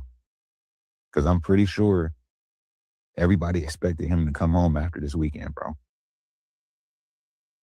Nolan Wells went missing at 3 p.m., but his so-called friends were still partying at 7 p.m. If y'all did nothing wrong, why are y'all lawyered up? If y'all did nothing wrong, how does one of you have a judge for a mother and she deactivated her Facebook account? And another one of you have a parent that's in law enforcement. I'm starting to feel like y'all did something to that boy because y'all have parents who can get you out of it. Right? Right. And the fact of the matter is that nothing about this sounds correct. It's not, the story's not making sense to me, because how do you go out there with him and then you come back without him? No real friend leaves their friends behind. Okay, because if my friend starts getting missing at a certain hour, I'm not going to relax till we find my friend. Right, right. And see, I'm trying my best. I'm trying my best to say this as cool and calmly as I can, y'all, because I'm mad. That baby was only 18 years old. That baby was only 18 years old. And I'm noticing a pattern that when one of ours goes missing and turns up dead, y'all always seem to have a picture right before it happens. But then again, hunters love taking pictures with they kill. May anybody involved in Nolan Wells' demise, may you go straight to hell and never know a day's worth of peace. Secret Service Sam here, and this Nolan Xavier Wells case is just not sitting well with anybody, especially people in the Black community are not trusting what happened. They're not believing that this was some type of accident. He was allegedly going to see a girl, and so I guess a guy named Warren, one of the friends, left him behind. He went on another boat. There is video circulating online that almost shows that there was some type of potential altercation or fight that took place. Then yeah, the girl left him. He went out there to meet up with the girl, and then the girl left. Set up. Yep. Her name was Katie. So I mean, Katie, right? Right. And I was wondering if they interviewed It turns Katie. out one of Yeah, so Katie, they was getting into it about Katie, or they used Katie to set him up. They use Katie to set him up. They said a fight ensued. So what was they fighting about? Man, if they're gonna fight, man, go to Las Vegas, man. Fight for some damn money, man. 9 times out of 10, it's over abroad. That's why I say come to Las Vegas, get your boxing license, man. Even if you get your ass whooped, you still get paid. Yeah. Wait, Jess, you said 9, 10 times they fight over what? Abroad. Abroad. Right. They say, and if you were a female and you figure you have to fight for over her, get rid of her. Now, I don't mind fighting with her or having her fight with me. There's a big difference fighting with the woman as opposed to fighting for the woman. You see what I'm saying? Yeah. I mean, look at all the motherfuckers you got stretched out in damn cemeteries right now, fighting over a piece of real estate with grass on top. Man, get the fuck out of here. Yeah. Hey, Shabaka. Yeah. You remember that movie Shaft that came out 2000? You remember with Samuel L. Jackson? Yeah, you remember you remember Mike? I can't remember the actor who got unalived by Christian Bale. You remember at the No, his name was Mekhi Phifer. Mekhi Phifer, yes, Mekhi Phifer. At the beginning of it, yeah, Mekhi Phifer. And also, too, he also was the one that played in Soul Food as well, too. So I think that they boosted his career a little bit. And then I like the end of the movie where Lynn Thigpen, who was his mother, Sought the white man, unalived the white where man. Samuel L. Jackson said at the end, "Oh yeah, we're gonna have justice because they got Christian Bale, right?" And then when he came out that courtroom, she went up there and dumped on his ass. You see what I'm saying? Yep, I understand. Yes, and I totally And threw down understand. the gun. And if I was on that jury, I'd vote the woman not guilty. Right. Yeah, I would say she did act in self-defense, not guilty either. And Yeah, right. Because she's protecting, because she's handling business over her child. You see what I mean? Yeah, and also because in that movie, right, Christian Bale got jealous of Mike Pfeiffer because he was dating a white woman, and he said, we don't sell liquor, right? He thought that Mike Pfeiffer can afford upscale restaurant. Right. Yeah. Yeah, but were you surprised Samuel Jackson punched Christian Bale in the nose? Were you surprised, Shabaka? No. And then they had Richard Roundtree in a cameo appearance. The original Shaft, that either as his uncle, I think it was his uncle, because Uncle I do Shaft, know they yep, made, Uncle. and I do know they made about 3 Shafts movies with Samuel L. Jackson, and then there was one where Richard Roundtree played his father. Yep. And Richard Roundtree died shortly after that due to pancreatic. What was it, Brother Checkers? I think we had covered that on Blogtalk, and I think he died of pancreatic cancer. The same. But out of D'Angelo. Huh? The same cancer that killed D'Angelo. Yeah. Now, Shaft in Africa was good. It had more action in it. And then another good one was the second Shaft called Shaft's Big Score that introduced an actress by the name of Kathy Emery, although her career didn't take off as it should have. You see? And if I'm not mistaken, I think it was Gordon Parks that directed it, the Shaft movies. Yeah, the one you're thinking of is the 1971. Okay, that's the original Shaft. Then they made one in 1972 called Shaft's Big Score. Right. Then in 1973, then in 1973, they made the one called Shaft in Africa with Vanetta McGee, who played in it. And of course, as we all know, Vanetta McGee was Max Julian's wife. Right. But I definitely understand why Samuel Jackson threw the badge at the judge. Yeah. There's no justice served for Mike Pfeiffer's family. Yeah, Mikhail Pfeiffer. Yeah. Mikhail Pfeiffer, right. Yeah, and he also Mekhi Pfeiffer. Yeah, I stand corrected. And he also played in the movie Soul Food with Vanessa Williams. Let me see. Wait a minute. Eric LaSalle was in it. Yep. And Nia Long. Mhm. Yeah, Nia Long, you know, she was a culprit that broke up their marriage. And then when Vanessa Williams pulled that knife, you know, on her husband, she scared the shit out of me. Oh, I remember. Yep, I remember that scene. Yeah. Yeah. Because Yeah. Vanessa Williams was supposed to marry her sweetheart. I mean, Vanessa Williams was supposed to marry her high school sweetheart until Vivica Fox stole the man from her. No, and it wasn't Vivica Fox. It was Nia Long. Oh, Nia Long. Okay. Right. Was it Nia Long? I thought it was. No, it was It Vanessa was Williams. I remember. Yeah, Vanessa Williams, okay, played the main character in it. Then what had happened was Mekhi Phifer went to jail, okay, and then he was expecting a child with her niece or her sister, I believe, with one of her relatives, and she arranged to get him out of jail. You see what I mean? Yeah. So the one, and then of course the little boy was the one who was telling the story. Yeah, Ahmad. Yeah. The one on the Shaft, the one that you were thinking of, Shabaka, was the 2000 one. Yeah, the 2000 was a remake. From Yeah, the right. 1970s. Yes. Yeah. Starring Samuel L. Jackson. And in that one, he played Richard Roundtree's nephew. But then when they made the third Shaft, he played his son. And I think that was Richard Roundtree's last film, Brother Che, before he died of pancreatic cancer. And you could see that he was moving kind of slow in the film.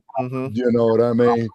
And then, but there was another film that Richard Roundtree had played in too, where he was not Shaft or either. I forgot the name of it, but I think Roundtree, man, he should have gotten some better roles. But as we do know, he had started his career as a model for Magic Shave with Ebony.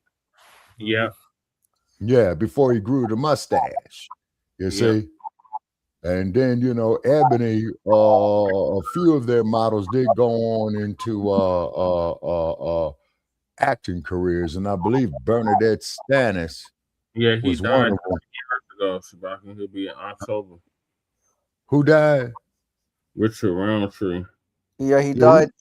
Yeah, he died in I think it was like 2020 or 2021. Yeah, it's been a few years. No, it was 2023. 2020, sorry, 2023. Yeah. You see.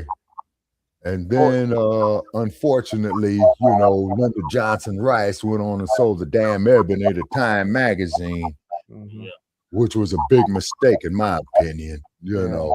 But however, getting back to a young man down here in Mississippi, this case stinks to high hell. Okay. And I would imagine that these white folks got him out there to kill him.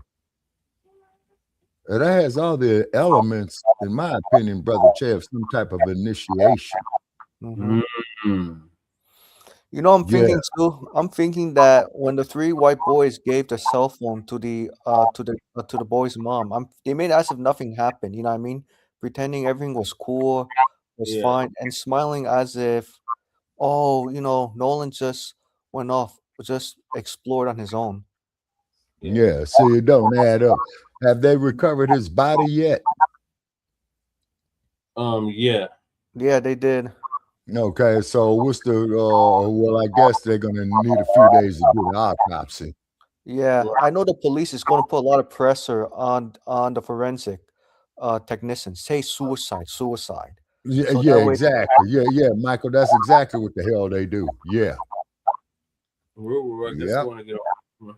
Elmo Rule.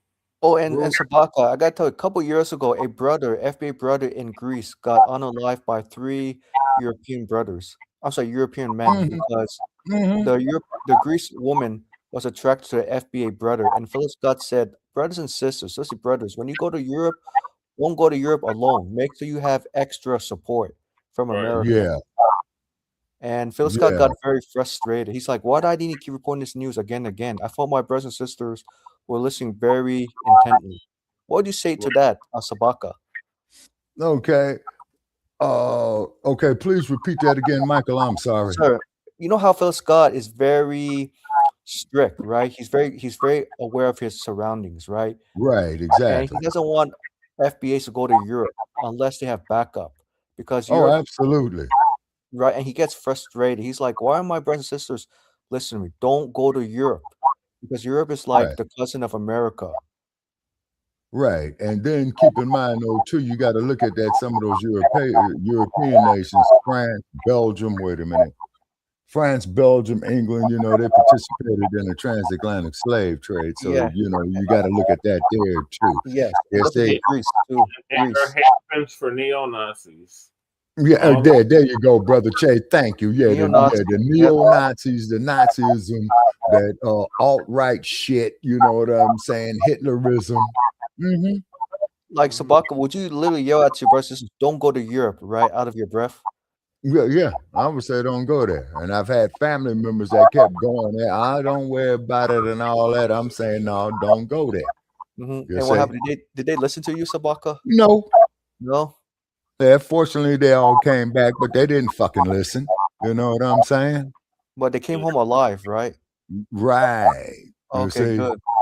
Right, yeah. And that's why Scott feels frustrated. He's like, how many times I had to tell my brothers and sisters, don't go to Europe.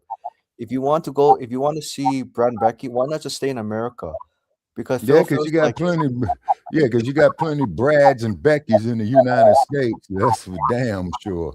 right. Yeah. And Phil said, brother, sister, come to Africa. Or you know what, go to like Cambodia where The they look. kids who made it. Oh, sorry. There's like 8 minutes left of this video. Okay. Okay. And then after this video is over, Brother Che, did we cover all the topics for Shabaka's Black Experience and Answer this evening? No. Okay. Oh, wait a minute. Hold on. Yeah, you're right. Yeah, because we still got to do the Musk showdown. Okay, so we already did the Nationalists March in D.C. Check. Storm Forces getting the Biscos in the shelters. Check. And then we're doing Nolan Wells now. That's young man that came up missing. Okay, so then Stinky Bird shuts down DOGE and Nigeria without toilets. Okay, so after this, those are the last two subjects. Yeah. Okay. No, there's more subjects. Okay. I've seen all of them, but after this, we got David Oyelowo. Then we got the Haitians claiming that Lauryn Hill is Haitian. Uh-huh. And then we got them getting deported. Okay. In the interview with the congressman or congressman candidate. Oh, yeah. Okay. And then we got Elon Musk in Nigeria. Okay. Oh yeah, and by the Bernard was interviewed by Emma on African Diaspora News Channel. I'm gonna play that. That's exactly what I'm gonna play, Michael. Okay. Their parent is a judge, and all the kids are lawyered up. Why would you be so lawyered up so quickly if there was nothing that you did wrong? Now, this is reminding a lot of people of Tamla Horsford, who died on November 4th, 2018 in Cummings, Georgia. She's a Black mother of 5. She attended an adult sleepover with mostly white female friends. The next morning, she was found dead in the backyard. Official investigations by the Forsyth County Sheriff's Office and the Georgia Bureau of Investigation concluded her death was accidental as a fall from a backyard deck. How do you just fall from a backyard deck?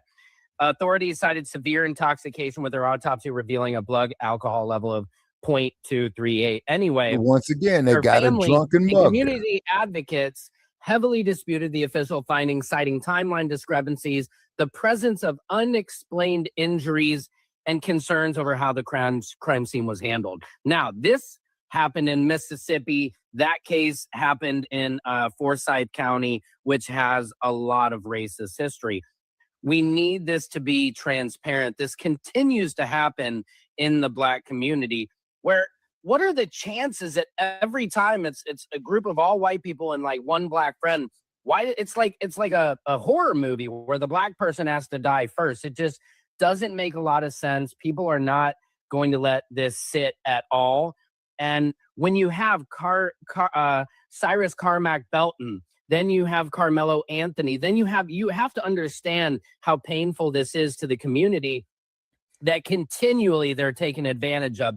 And then when they claim something like this is racially motivated or whatnot, they're called victims, or they're saying, oh, you're just searching for something. Why are the boys lawyering up? Why did the boys have the kid's cell phone? Why did he have Nolan's cell phone and give it to the mother? You know how kids are, and all of us are with our phones. They are glued to our hip. How did the phone make it back, but he didn't? Something is suspect here. This is Mississippi. We've all seen Mississippi burning. We need justice. That explains it right there. Sam out Sampson for president of the world. Normally, I try to That stay out of Black explains it people's right business. there. I want you to know that we know that they killed that boy. He was the only Black gentleman in a group of 4 boys in Mississippi, and an altercation broke out just as Nolan was talking to a female, talking to a girl, excited about talking to a girl. How much you want to bet nobody liked that he was in Mississippi talking to a white girl? Now, I'm not going to pretend that I know the racist experience. I'm not going to pretend I know the Black experience, but I know the same thing that I knew when Pamela Horsford died. And that is that a single Black human does not go out or into a group of all white people, come out dead. Nobody knows what fucking happened, and it's not their fault. There is a reason they say, don't play in the snow by yourself. It's cold. And that's all I'm going to say. I'm just want to say that I am terribly, terribly sorry to his family. And I am terribly, terribly sorry about what happened to him. And we all know they fucking did it. And I want you to know that we know they didn't. A grown Black man does not go out with a bunch of white fucking boys in Mississippi, hear that he's talking to a white girl. He disappears. Nobody knows what fucking happened, but now his body's there. Carolyn No, I'm sorry. Bryant. Fuck off. We know what happened to that boy. Yeah, Carolyn Bryant syndrome. Yep. So, y'all, they said the investigation is ongoing. And, you know, Trying at to the get end of some the day, lies straight. this is very cowardly for y'all to single out one Black person, isolate them, and then a group of y'all unalive them and then try to act like nobody seen nothing, nobody heard anything, but you got his cell phone and you returned back with just his cell phone. And you want to take us for a bunch of fools. Yeah. Wow. Well, I sure hope they get to the bottom of it. And y'all get some Black lawyers. Y'all stop hiring white lawyers, because you see what happened to Carmelo. Get some Black Mississippi lawyers down there. So anyway, y'all. Make sure FBA lawyers. This is truly a tragedy. And I hope we can learn from this. If we can make separations from not buying from Asians, not buying from Target, we can do separations when it comes down to our children. If you see a situation they're in and it don't seem right, it don't look right, or they're just constantly around kids that don't look like them, that is a problem. And you don't see other children that looks like Nolan around, nah, that's a big major red flag. That's a major red flag right there.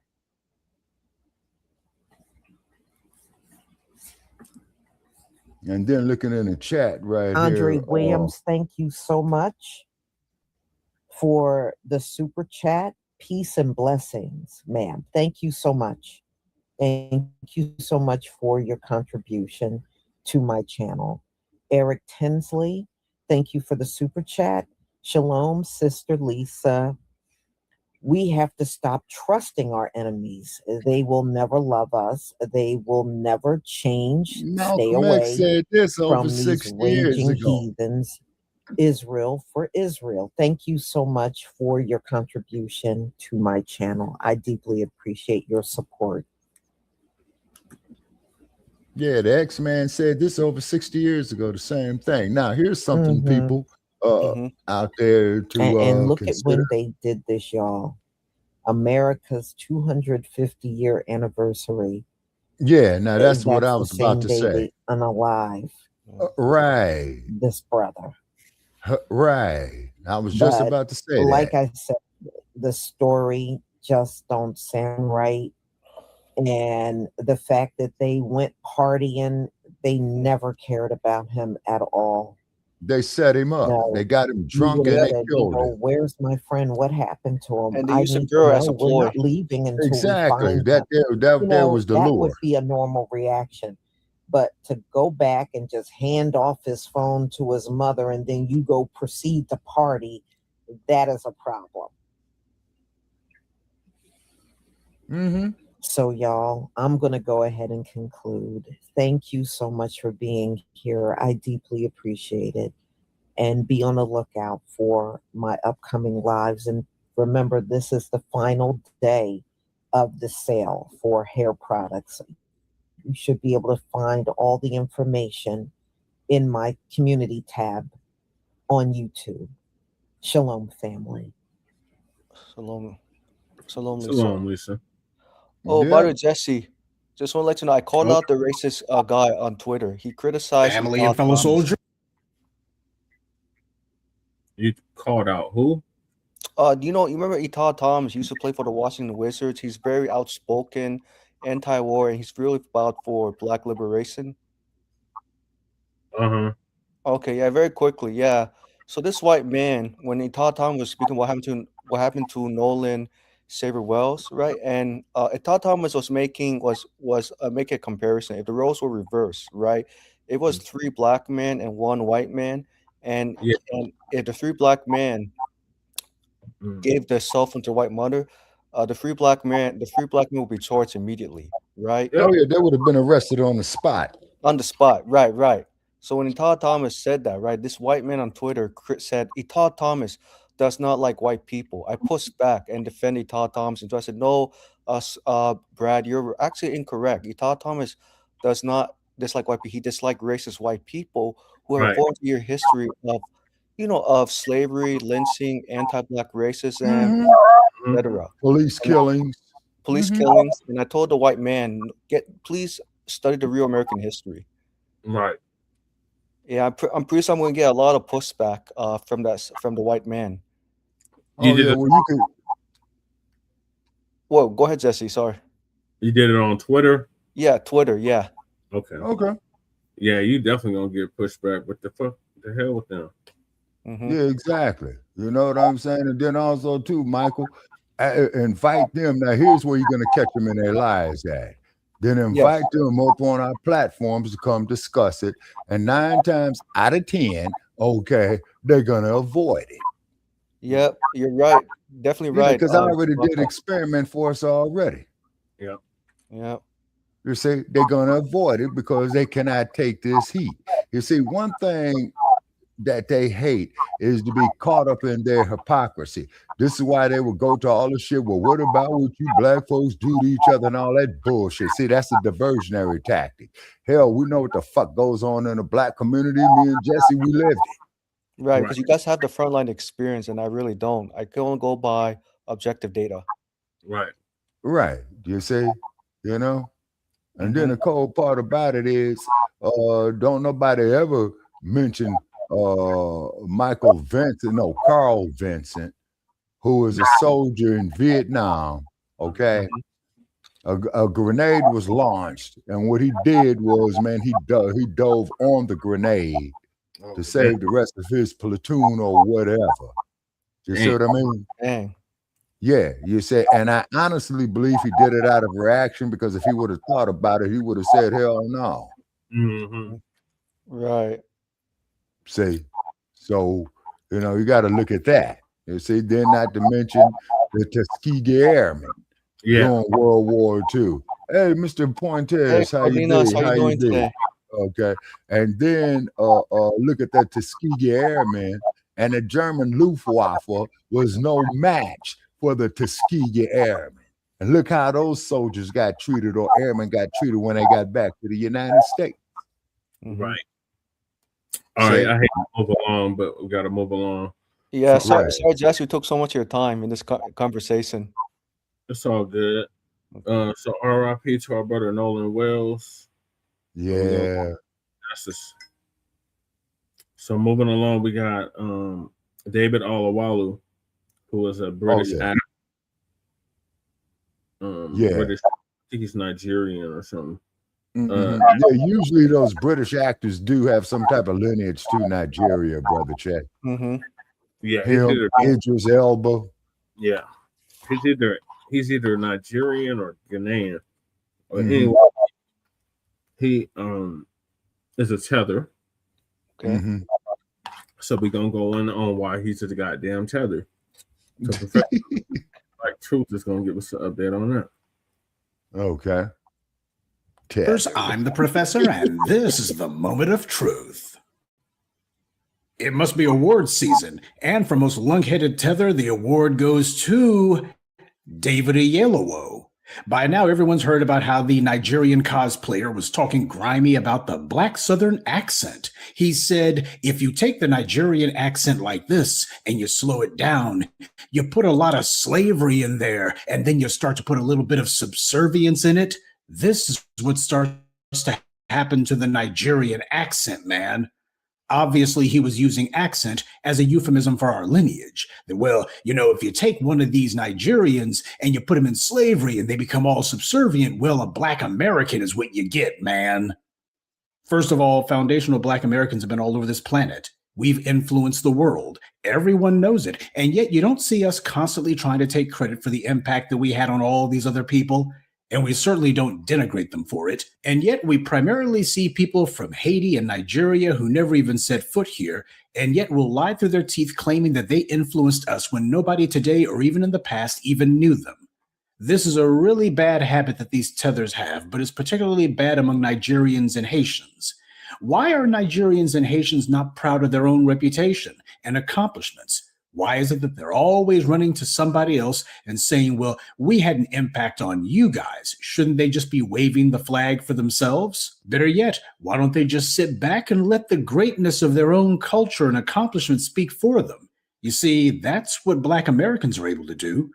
And yet the problem happens to be perhaps the Nigerians and the Haitians feel that their reputation isn't sterling enough. But this is what we got from David Oyelowo. What else would you expect, though, from someone who had Agent Duvernay think that he was the right guy to play Dr. Martin Luther King? Oyelowo's made an entire career out of playing Black Americans, specifically with a Southern accent, from Dr. King, which is an abomination that he was allowed to portray him, to Bass Reeves, to one of the Tuskegee Airmen. You know, without foundational Black Americans, specifically Southern foundational Black Americans, this overrated hack wouldn't have had a career. But of course, when he got called out for his disrespectful behavior, he showed that he was walking in the footsteps of the white media that he loves to idolize when he was saying sorry, not sorry, basically. He gave the same pathetic, empty, decrepit, non-apology apology that we always see, you know, from the likes of John Davidson and others. What he's concerned about, though, is that the backlash is going to be the end of his career, such as it is. Well, it should be. The only time that he should open his mouth is to say thank you to us. That's the only time that David Oyelowo should ever be speaking to or about our lineage. But of course, he did the opposite. And it's no accident that he didn't just attack us, he attacked our lineage. Yeah, he's upset about Drewski's skit. He felt as if Drewski was talking about him in particular. And you know what? If the shoe fits, wear it. Yeah, Drewski described David Oyelowo to a T because he is one of the worst offenders when it comes to these foreign cosplayers. Now, for our Afro-British family out there, if you want to know why the Brits thought that they could get away with that stunt they pulled at the BAFTAs, this is why. David Oyelowo is a living example of why that happened. Your Black British actors are cowards just like he is. And sorry to say that most, not all, but surely the majority of Afro-Britons keep giving a pass to white racism there. But they're only too quick to talk trash about us. Don't you know that those racists over there in Britain see that? This is called pattern recognition. Time and experience with you has taught them that they'll go ahead and talk grimy about Black people in Britain. They'll insult Black people to their faces in Britain. And the Afro-Britons will say, well, you know, that was somewhat unseemly, but let's move right along. Meanwhile, with Black Americans, they dump on us all day long. Don't you know the enemy can see that? A few years ago, this piece of garbage, David Oyelowo, was complaining that there weren't enough movie roles for Black actors in Britain, especially on TV. Oh, it's so difficult for a Black British actor to find any work on TV. Well, truth be told, he really shouldn't have gotten any movie roles here in the US either. He belongs in the same pathetic category as that other Nigerian tether, Cynthia Erivo. There's another creep who made a career of playing Black Americans and then gleefully showed her behind to us. These are not accidents. This is what they always thought about us, by the way. David Oyelowo didn't just get up one morning and decide he's going to talk trash about us. Far as he was concerned, Drewski's skit gave him permission to say what he had thought all along. They think that it's our job to support them. They think that it's our job to make opportunities for them. This is the attitude that they have about us, that they're just supposed to take advantage of us. That's the attitude that the David Oyelowos have. This is how these tethers treat each other back home, too. You want to know where they learned all this behavior from? They learned it in Nigeria. This is the reason that they cannot unite there, because they practiced and perfected this behavior at home. The loyalty system of Africa isn't just broken, it's disintegrated. David Oyelowo and Cynthia Erivo are showing the tribalism stuff that they practice against each other each and every day. In Africa, they malign and insult one another's tribes, and this is why they have so much tribal warfare and even civil wars over there. And they brought that same crap here. We made a lane for them, a lane that they failed to make for themselves. We gave them literally every opportunity they've ever had. And this is how they respond, not with gratitude, but with scorn and disrespect. And this scumbag says that our accent is Nigerian somehow. Now I know that he's deaf and stupid. But that part about the Southern accent is what happens when you add subservience to an accent. Well, clearly Oyelowo's accent is what happens when you add fleeing to a Nigerian accent. It's what happens when you add a lack of character to a Nigerian accent. It's what happens when you take someone who was bowing down to the British and who still considers themselves to be a British subject to this day. This is the ultimate in subservience. And this is what David Oyelowo is. He's like all these tethers. He's projecting all of his own failings and shortcomings and insecurities onto us. See, when someone flees from their home, that makes them to feel insecure about themselves. And they feel like that's what everybody else sees when they look at them. So they decide to try to find a way to insulate their egos by dumping on the very people who took them in. That's supposed to be their way of helping to boost their little fragile self-esteem. They got to attack the very people who helped them because that makes them feel as if, oh, well, you're not better than me. Normally when someone benefits from a group of people who take them in when nobody else would, when they benefit from a group who makes it possible for them to have a career and financial security, you would think that that person would be grateful to the group who made all that possible. It was the struggle of our community, specifically Southern Black Americans, that made it possible for this creep to even have a career. White people in Britain wouldn't spit on David Oyelowo. In fact, his situation was so bad that 11 years ago, he was complaining in the white British media that Black actors, and let's be honest, he's not talking about Black actors, he's talking about himself. He was complaining that he couldn't get any roles on British TV. As he put it, I shouldn't have to feel like I have to move to America to have a notable career. He also added, there's a string of Black British actors passing through where I live now in LA. So there you have it. Not only is this scumbag making a good career for himself because of us, but he also has a bunch of other fellow tethers living in a little enclave there in LA. He's living here now because of the fact we made that possible for him. As he sees it, though, it's beneath him to have to take any parts playing as a Black American. That's the real problem that he's got. He doesn't mind if he gets short shrift from some white British casting director, or if he has to sit there and play some bit part on white British TV shows or something. He's fine with that. But the fact that he has to play a Black American, yeah, it reminds you of Gandhi, doesn't it? See, in the movie, they had it where Gandhi was on the train, and when the white Brits told him that he needed to go to the back, he decided that he would walk rather than that. That's the way it was portrayed in the movie. Like, basically, I have more dignity than to be sat in the back. But the real problem that Gandhi had was that they wanted him to sit with Black people. He didn't mind being put in the back of the train. The white folks could boss him around. He was fine with that. But the fact that he would be forced to keep company with Black people, why, he'd rather walk. That was the reality. That's what actually happened. Gandhi was a stomped down anti-Black racist. And this is the exact same well that David Oyelowo draws from. He's better than a Black American. He shouldn't have to play a Black American role. Why shouldn't they be making roles for him so he could be a respectable British actor in Britain? That's what he's saying. So there you have it. Far as he's concerned, we're beneath him, but he doesn't have a leg to stand on. This isn't about reality. It's about the mental dream world he tries to live in. And the fact that as long as these white media folks were giving him a check, he thought that he could be as anti-Black as the typical white supremacist.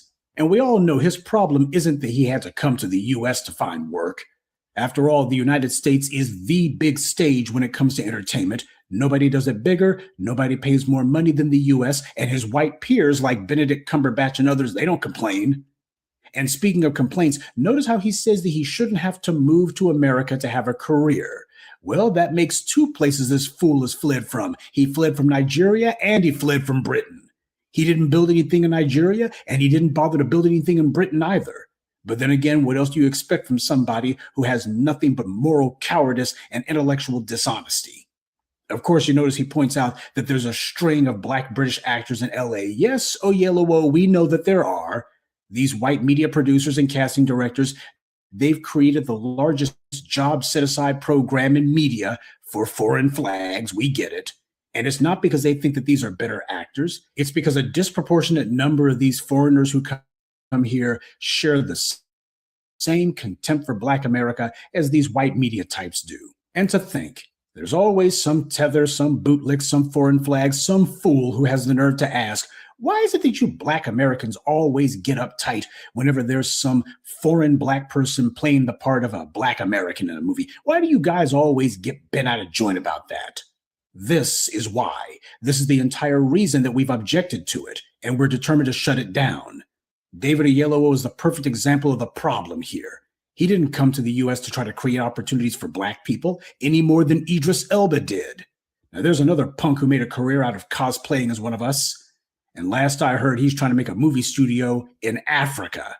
He's not doing anything to try to give back to the Black community in America who lifted him out of poverty and made him rich and famous.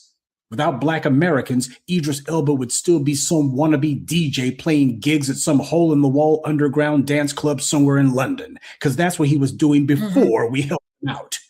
He had nothing before he came to the U.S. He had nothing before he came to us. And while The Wire wasn't necessarily the biggest show on American television, it was definitely a big show in Britain. They loved that show over there. And that's what made it possible for him to be getting shows like Luther afterwards.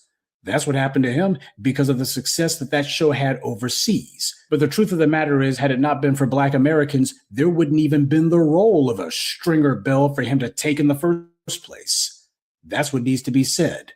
Go back in the archives of this channel, by the way. You'll know that when he came to the U.S. and he got the role of Stringer Bell, even the white producers on The Wire knew that he wasn't right for it.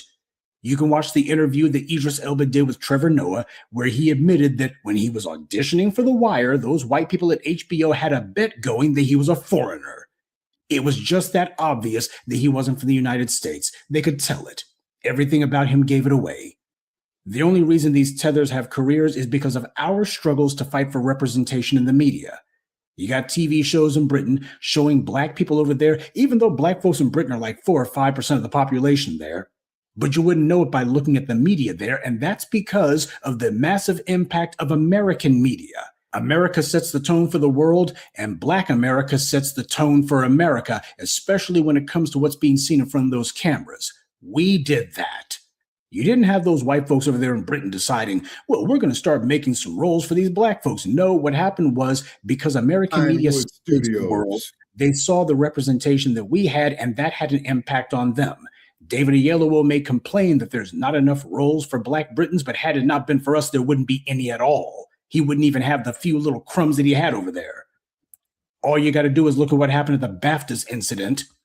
Every single Black British actor, TV personality, and anyone in their British media should have been raising hell about that. They should have all been getting together to storm the British Parliament, or at least the offices of the BBC. They should have been demanding heads on pikes. They should have been demanding people be massively fired. Any Black person with any sort of notoriety in Britain should have been all over that. But let's be honest. They've never done that before. Even they admitted it. Black Britons were amazed when they saw foundational Black Americans put our foot down, or rather put our foot in the behinds of those racists over there in the BBC. We made the scumbags apologize and then tuck their tail between their legs. Yeah, because we're built differently over here. But apparently that's what David Oyelowo considers to be subservience. He has a strange definition of the word. He thinks that it was these white media people who gave him all of his opportunities, that all he had to do is stay in their good graces and he'd be fine. But now he's worried that the same way Black Americans mobilized against the BAFTAs and against Cynthia Erivo, well, he's thinking that maybe he's going to be next. He knows that without Black American audiences, he would have no career. Clowns like Idris Elba, they know this too. That's why Elba was out there claiming that he didn't want to be considered a Black actor. That was him signaling loud as he could to the dominant society, yoo-hoo, I want you guys to watch me more, so I'll have to be dependent on these Black Americans. But of course, he's not alone. Your boy Godfrey, he gave this piece of dirt Oyelowo a platform to spew his filth and didn't even take him to task when he did it. He was sitting there co-signing that mess, giving him an attaboy, agreeing with him. And then afterwards, Godfrey's been trying to do the old garbage about, well, I mean, he doesn't know any better. David Oyelowo, he comes from a different country. He just doesn't know any better. Family, we don't allow that lie. This is someone, David Oyelowo, who spent his entire acting career pretending to be one of us. And whenever he's been asked what qualifies him to portray the role of Dr. King or of a Bass Reeves or of a Tuskegee Airman, what the hell qualifies him to portray a Black American? The very first thing that Oyelowo would always reference is that he knows so much about us, how similar his own personal experience has been. Oh, it's all about Black, you know. The only difference is the accent, don't you know? Idris Elba would do that too. See, when it comes to anti-Black imagery in Japan or in Europe or Mexico, everybody runs to the go-to lie that, well, they're not from the U.S., you see, so they don't know any better. This is the same David Oyelowo who was whining and complaining about racism in Britain when it comes to Black people being given opportunities in TV. He knew exactly what he was saying, and he knew exactly what he was doing. What he didn't know is that there was going to be this big a backlash about it. See, he figured, well, I'm not exactly John Davidson. John Davidson's a white guy who did this stuff on TV. He was a pretty easy target. Me, on the other hand, I'll be able to fly under the radar. This will be a victimless crime. I can go ahead and get away with it. And if there is some sort of disruption about it, if there's any sort of controversy, it'll blow over soon enough. I can get a pass. They won't notice. They won't do anything. And he was dead wrong. Like he's been wrong about everything else. And speaking of wrong, Godfrey's been called out about his co-signing this garbage, and he's been crashing out. Oh, he's been trying to pretend as if I didn't have anything to do with that. Man, he was amening everything that David Oyelowo was saying. He was amening it and saying facts and all the rest of that. He was called out for not checking Oyelowo, and instead of admitting that he was wrong, he defended the bastard. Family, when I've mentioned David Oyelowo in the past, it was never complimentary. He hadn't done anything to that point that was obnoxious enough that he deserved to have enough of my time to have a video made about him.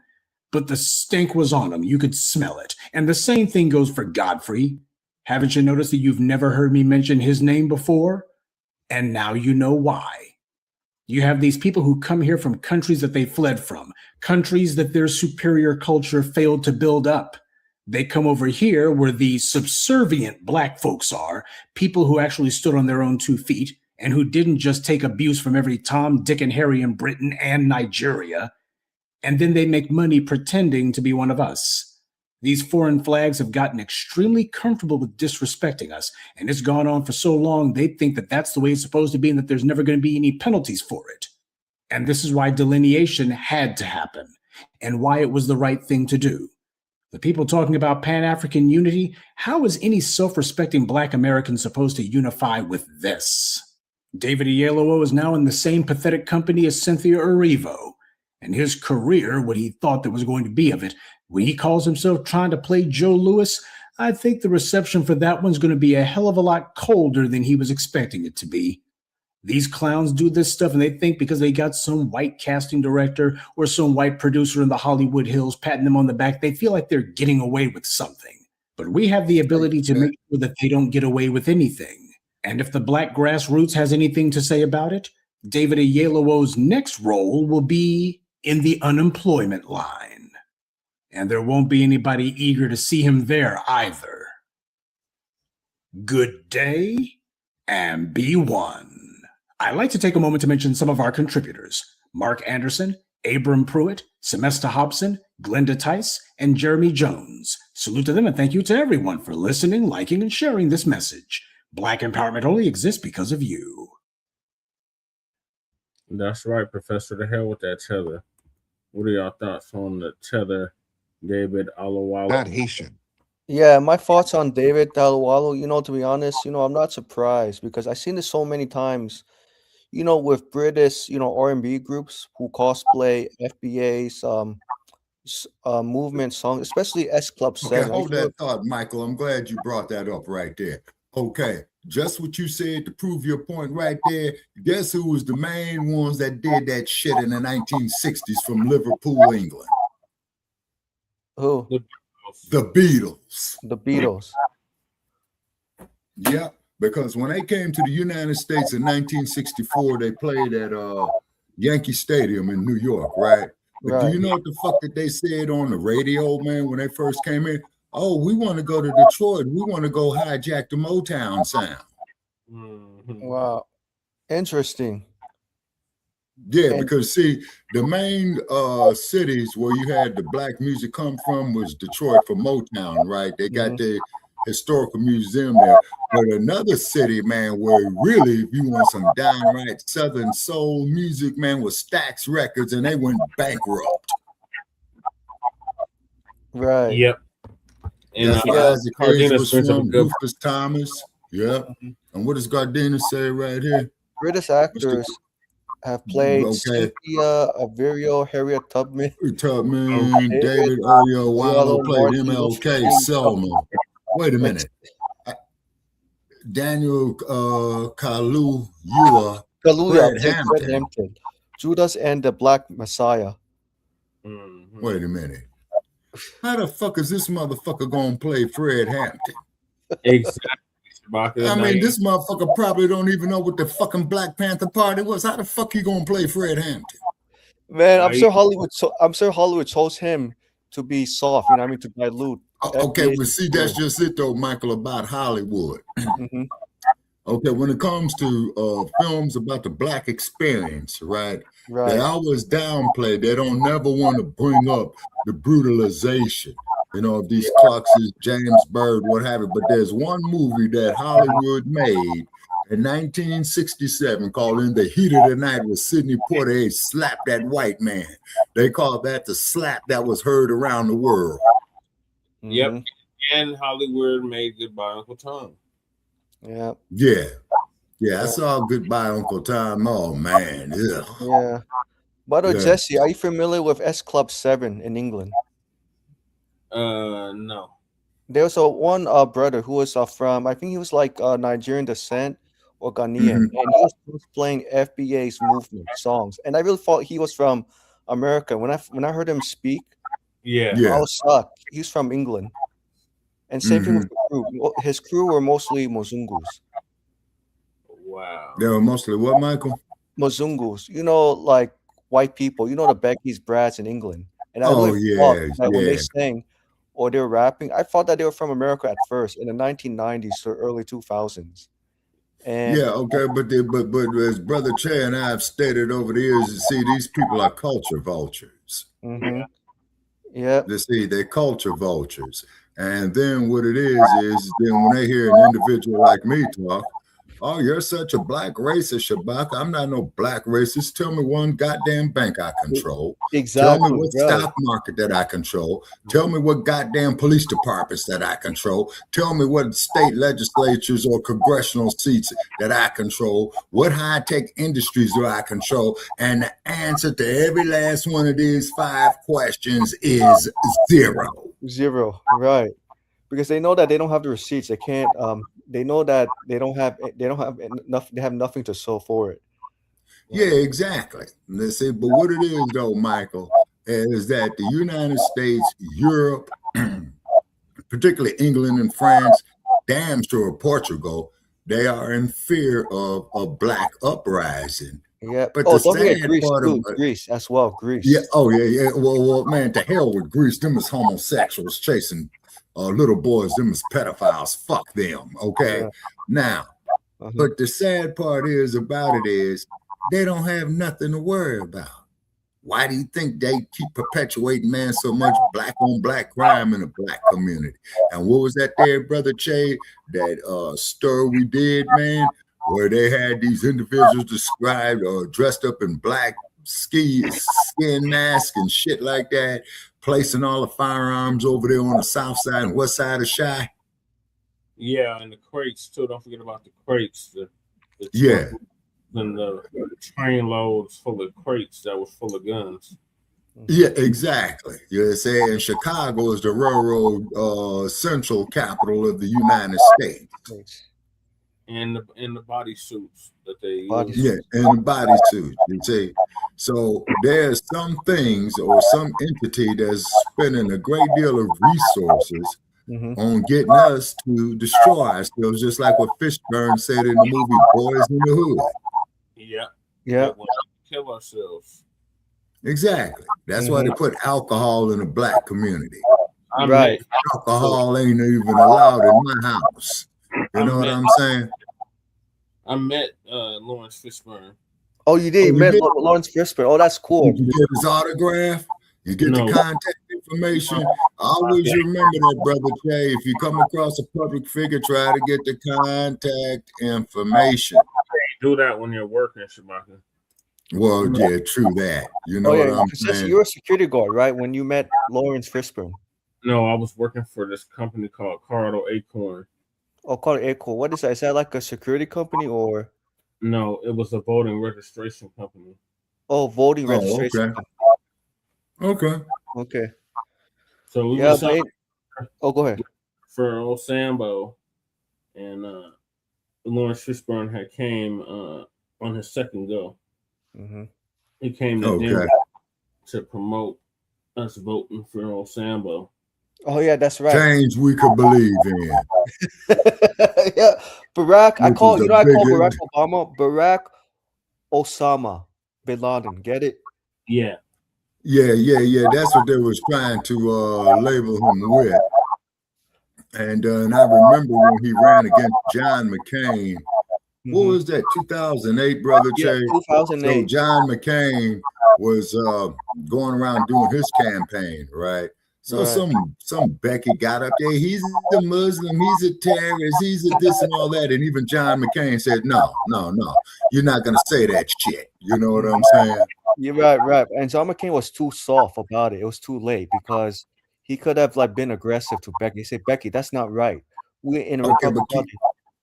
Okay, but keep in mind, though, too, Michael, that John McCain was a POW in Vietnam for 7 years. Yes, I'm aware. Yes. Yeah. But what I'm saying is that it was too late because the Republican Party tolerated Becky to, label Obama as this and that in 2008. And you know how John McCain responded was very soft. You know what I mean? Yeah, and I respect McCain for that. But the thing is that I'm pissed off with Osambo about, and if he came up on this platform right now, I would tell his ass the same motherfucking thing. Hey, cat, you didn't do nothing to protect black people with all those damn police killings going on. And the list goes on and on. Tamir Rice, Eric Garner. Eric Gardner, man. Our girl down there, Corinne Gaines. You know what I'm saying? Philando Castillo. 2008 to 2016. That whole 8 years. Yeah. You see what I'm saying? Yeah, I know I'm sure Obama's exclusive. You see, Shabaka, Jesse, I got to work with white Republicans. White Republicans are the base I need support. If I don't meet the case with white Republicans, I'm going to lose them as a swing vote. He lost the midterm in 2010. Saying that stupid shit. When he first got in, he had both control of the House and the Senate. With Democrats. Right. Yep, I remember that. And he made excuses. Even with Democrat control, he said, we can't be so progressive. We're too progressive. We're going to lose to Republicans in 2010. We got to be moderate. We got to be centrist. Let's cater to Republicans. And the problem is that Obama was just too comfortable with Republicans, and Republicans like, no, Obama, we're uncomfortable with you. In that first term is when he killed Gaddafi. Mm-hmm. Yeah. I remember that. Yep. Yeah, and that was a tragedy. It's for the simple fact is, man, Gaddafi was going to make Libya self-sufficient. Mm-hmm. And when a couple got married, Libya would give them a house, not only free education. Going to make Africa self-sufficient. Yeah. That's how it is. Yeah, because Gaddafi was trying to. Okay, let me make sure I got it right. He was trying to set up the United States of Africa. Yep, pretty much. Mm-hmm. Now, okay, we got to move on, Shabaka. Yeah, sorry to take so much of your time, Jesse. We just get very excited. Yeah. And I appreciate the passion. So moving along to hell with that David Oyelowo goddamn Tether, to hell with him. To some more Tether. While the foreigners suddenly are claiming FBAs have Haitian lineage. Example given, Lauryn Hill. Lauryn Hill does not have no Caribbean background. Lauryn Hill is from the United States. So I don't know why they keep where saying in the U.S. Haitian. L Boogie. Remember Alex Primo used to talk about her all the time. I want to say New York. Oh, okay, wait a minute. Then I got her mixed up with the Fantasia girl, man, who was out of Oakland. Yeah. Was that Fantasia who was out of Oakland, Brother Che? I thought Fantasia was from Dallas. Okay, but there was one sister, man, who was out of Oakland. Okay, there's this other sister I'm talking about, but as you do know, the group called the Pointer Sisters, they were out of Oakland. Yeah. There's a lot of groups out of Oakland. Digital Underground was out of Oakland. Who was out of Oakland? 5 was out of Oakland. Yeah. Digital Underground was out of Oakland. 415 was out of Oakland. 11-5. Fantasia, New York, North Carolina. Okay, no, NC, North Carolina. She's from North Carolina. Jones. Okay. Yeah, NC is North Carolina. Thank you, Sister All A. right, Jones. and also too, Mr. A. Jones, how did you hear about us? Please type it off in the chat. We're just doing research, see how far we're getting out. Shabaka. A. Jones is a regular over here. She's been tapped in with us for a good month or two. She's out here where I'm. She's actually in Aurora. Oh, okay. Out there with them ponies. Hey, quit hating on the Broncos, Shabaka. You're going to get cussed out twice. Well, man, we got 3 more months to go off into the NFL season. 3 months? No, Shabaka, more like... Oh, wait a minute. Preseason's next month. Yeah, you're right. Yeah, preseason. And then you lousy ass fucking Raiders, if your motherfuckers losing preseason, get out of town or change your goddamn name. Bust ass motherfucker. Hey, Shabaka, what do you think about the Raiders signing a Hispanic quarterback? That's fine. I don't have a problem with it, man. Just as long as it's the win, man. He just got Jesse, that the Raiders are thinking. Oh, Jesse, quickly, the Broncos are thinking about inviting, what's his name, Von Miller back. Oh yeah. Okay. In Vogue is out of Oakland. Yep, In Vogue. That's another. Yeah, I didn't know In Vogue was out of Oakland. Oh, I didn't know that either. I know the Pointer Sisters was out of there. I know Tower of Power was out of there. Yep, that's another. Okay. Group, right? Yeah, Oakland does have a lot of Black history in it, besides the Blacc Panther Party, Yeah. Let me see. Lauryn Hill is from where? So, Water God, who's live right now, is going to give us an update on that. Okay. Man, I broke my damn cigars, man. I'm mad as hell, man. Oh, damn. I hate when that happens. You got some papers to fix them up? You got some papers to fix them up, Shabaka? If you got some papers, you can fix them up. Yeah, I think I'm some around here, to put it on there. Damn. But the thing is, though, too, I want to say this here, not getting off topic. See, this music industry, ladies and gentlemen, and fuck Clive Davis, we should be controlling that shit. You see what I'm saying? I agree, Shabaka. Wyclef is in the Fugees. The Wyclef and Pras, they're Haitian, but Tariq, don't give us an update on this.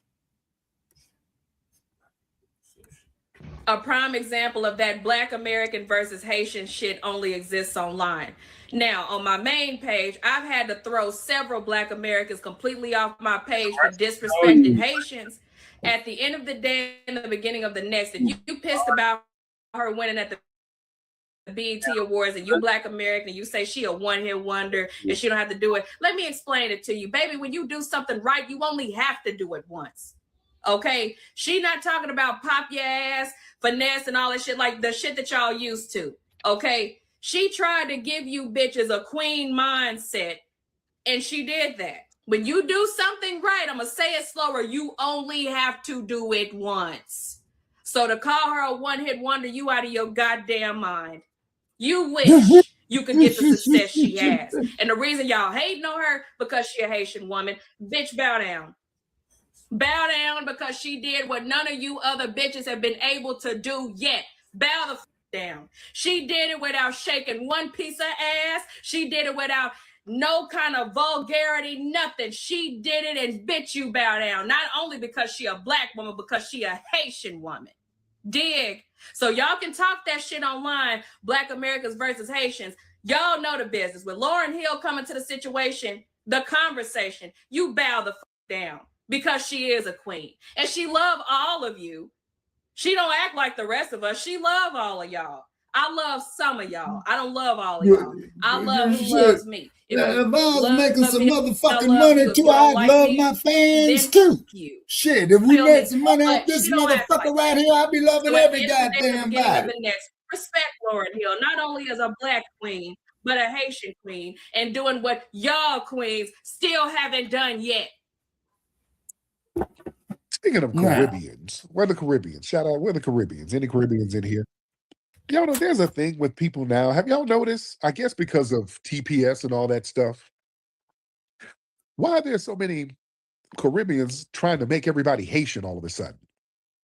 Have y'all noticed that? A lot of these people are making videos trying to make foundational Black Americans Haitian.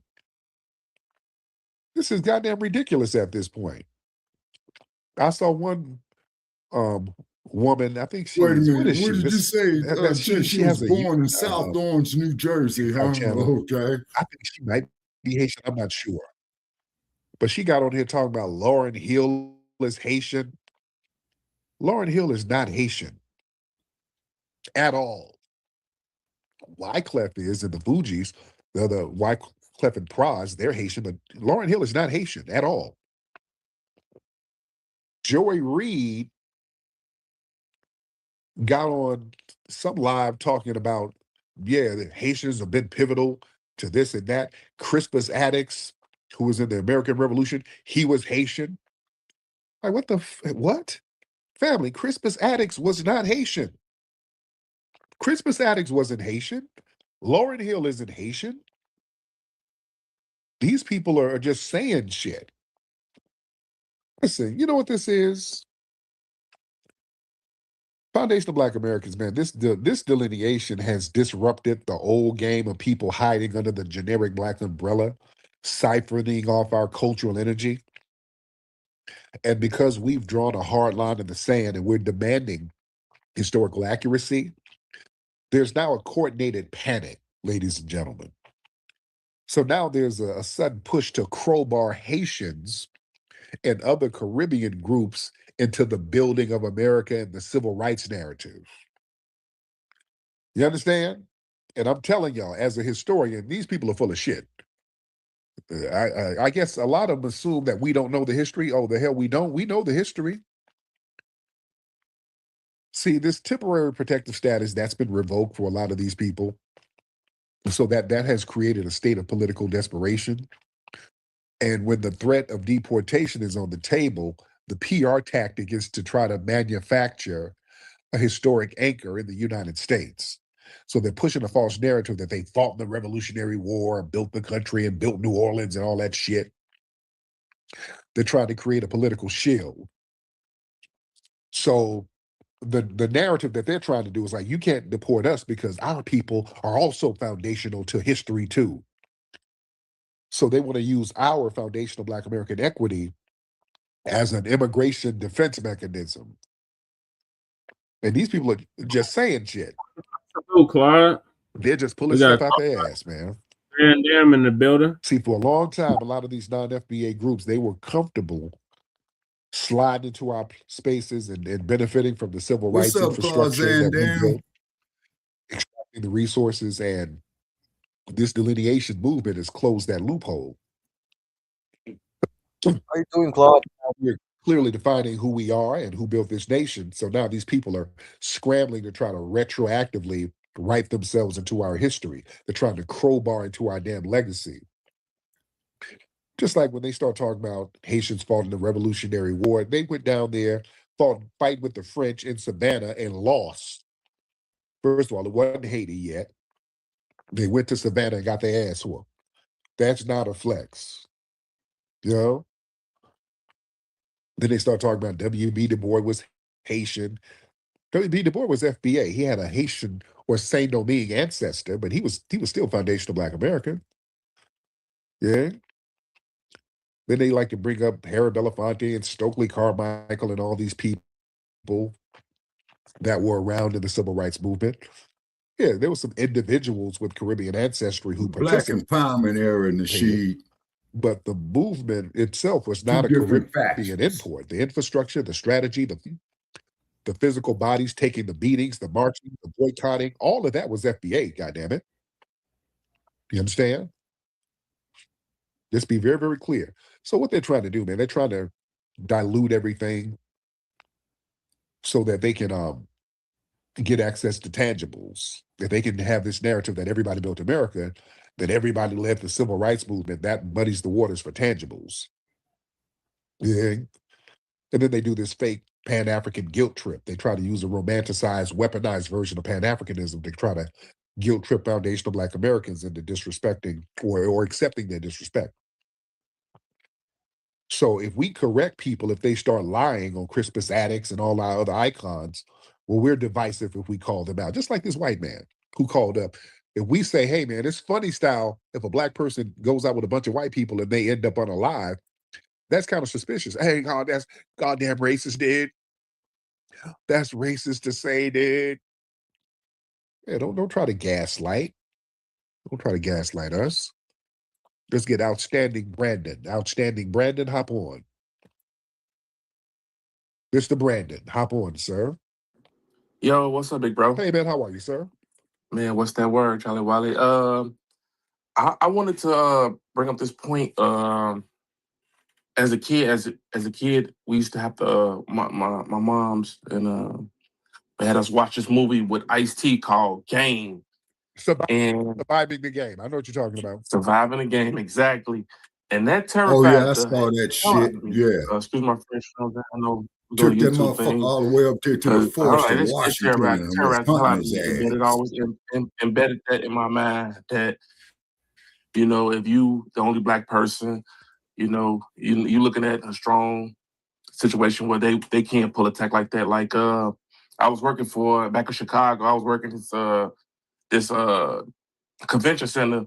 So it's two dudes walked up on me and they was like from Chicago. Hey, look, where can I find some bud at? And I'm like, shit, if I could make some extra money out of it, I'm gonna go ahead and try to finesse this real quick. And they bought the bud for like $30, $20 more than what I bought it for. We sitting in the hotel and they just like, you want to smoke? So we smoking. And I look up, I'm the only person smoking. So I'm like, damn, I'm like, are they trying to pull a tech up on me or something like that? You know, I told them like, yeah, we finna get ready and go. And as soon as they turned their head, I took off. You know what I'm saying? Because I'm like, shit.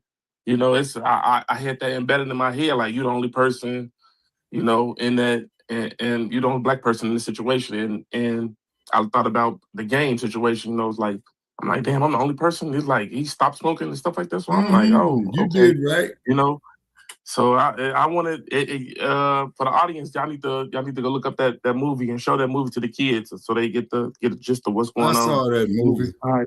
So much, brother. But yeah, the movie's And called he got Surviving the the Game. asses at the end too. That was beautiful. Movie came out, I think, in the early 90s. It's a deep movie, man. Ice-T played a homeless guy, and some rich white dudes approached him, and they're like, "Hey, come out to this cabin." No, Tariq, they used Charles Dutton to sucker him into the shit. The excuse why they invited him.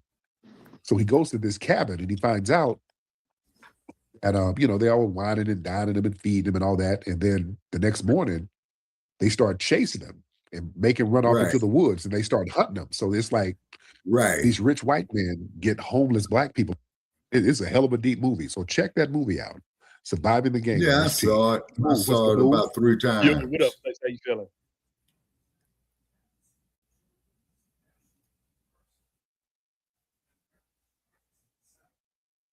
Okay, what happened to our telemetry? Michael, you still there? Brother Che, you still there? Yeah, I'm still here. Okay.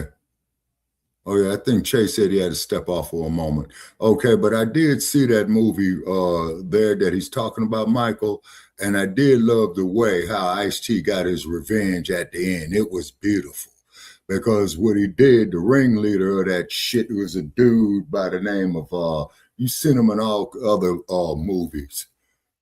Oh, shit. I got his face right in front of my face. I got his face right in my memory, but I forgot his name. But at the end, he saved that bastard for last, and he got him real good. You know what I'm saying? Oh, okay, New I guess Jack Che's City, gonna. right? Huh? Are you talking about New Jack City? The No. movie that came out I'm talking 91? about the movie that Nasheed just mentioned right here called Surviving the Game was the name of it. Because what it is that he was a homeless person in downtown LA, and they used Charles Dutton to lure him. And so Ice-T was saying, well, man, what's up with all this? Well, man, because I care. You see what I'm saying? See, that's the problem, man, of being homeless. You say you're vulnerable. You see what I'm saying? Just like down there in Skid Row, Los Angeles, man, they had motherfuckers going down there giving the homeless people, man, sandwiches laced with arsenic in it. Yeah. And speak on Yeah, homeless. you see what I'm saying? Yep, I see definitely understand what you're saying. Speak on homeless in California. When you lived in California in the early 90s, was it the same as today's, or you think today's much worse? No, today is way much worse. Much worse. Way much worse, right? Because I also understand California's economy suffered the worst recession. Suffered the worst during the 1991 recession. Exactly. And then after 1992, you see what I'm saying? They got vengeful toward the black community, man, of the party that they had, man, on April 29th in 1992.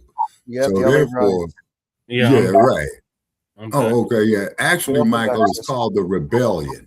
We refer to it as the Rebellion. You see what I'm saying? Oh, that's what Ice-T. That movie came out in 92. I think I remember. Vaguely. Came out. Ice-T was in a lot of movies back then. Yeah, he was. And then what he did was Ice-T. And he was. But then Ice-T, when he got the job on Law and Order, man, that pretty much put him over the top too, Brother Che. Yeah, it did. Workers out in Greek, we were the group of them. Oh yeah. None of them had his back, bro. Right. And so, and I like to tell all my cousins, man, who were in college, bro. So like when we went in college, I went to a PWI, bro. They always invited to the frat house. Me and my homies always made sure that we went together.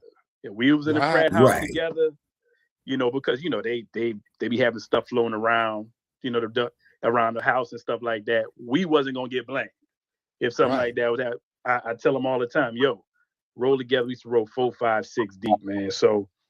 Yep, that's good advice. I used to live in a frat house, and I was the only black person there, and I felt just like that. Yeah, see, that's dangerous. Yep, see, that's dangerous. And then on top of the world, too, I guess you could use the term, Brother Che, called culture clash. Yeah, definitely that. Yeah. And then too, when you're in a situation like that and they see that you're well dressed, knowledgeable, articulate, so you become a threat to them. And that's exactly what ended up happening. Yeah, you say, you know. It was funny though, because they called the police on me. Oh, that's false arrest, man. That's false accusation. So I returned the favor, called Right. on, and they sent a black officer, an FBA officer. Oh man. And the FBA officer was on my side. Oh, okay. Okay, all right. This is when I lived in Boulder, Boulder. Where Yeah, I've been to Boulder, Colorado, man. The motherfucker kind of reminds me of Berkeley. It's more racist. Yeah. Yeah, my godbrother used to live in Boulder, Colorado for a year and then moved back to Virginia. Oh, he did? Yeah. Was he on the hill? I'm not sure. He had a friend who lived in Boulder, Colorado, and I believe they went to the same college in Virginia. And his friend called up my godbrother to come to Boulder, Colorado, and see how he would like it there. Yeah, he was probably on the hill. Yeah, probably so. Yeah. Okay, now one thing about me, man, when I've traveled on the road, right? I always took a homie with me. You know what I'm saying? Yeah. I always took a homie with me. You know, somebody's gonna have your back. You see what I'm saying? Because see, when you're out there by yourself, like young man was, you're easily a target. And I'm willing to bet dollars to donuts. If there was another brother out there with him, man, they wouldn't have done that shit. Yeah. So it's about that. Exactly. My opinion, though. Yeah. Did you bring your Second Amendment view to Boulder? Shabaka, I didn't move up there by myself. I moved in there with my friend at the time. Okay.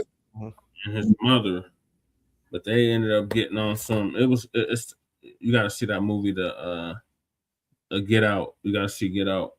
And then, oh yeah, man, I've heard about that. I never. Yeah, I saw the movie Get Out, 2017. Yeah. Yeah, I gotta see it, man. Who knows? Maybe I might pull it up on my cell phone, man. You know, after we, complete our podcast tonight, man. Because I drink this damn coffee, and a whole lot of times, man, I stay up looking at old movies and shit, man, to fall asleep. You know what I'm saying? Yeah. And then I'm always falling asleep when the damn sunrise. You know what I mean? So in Get Out, the mother or whatever, she was a psychologist, and she had all these black people, and they were all in a sunken place. Like she had hypnotized them or whatever, and took them to the sunken place. So it's kind of like when you tell another black person, hey, let's run away, let's separate, and they go, what place is better than this? Exactly. They're quoting Malcolm again. Boss, we sick. You know what I'm saying? So it's kind of like that. So when we talk about you're in a sunken place, that's what we're referring to. But I'm gonna let continue because we're kind of pressed for time now, and I got to do Front Line Blacc News right after this. Okay.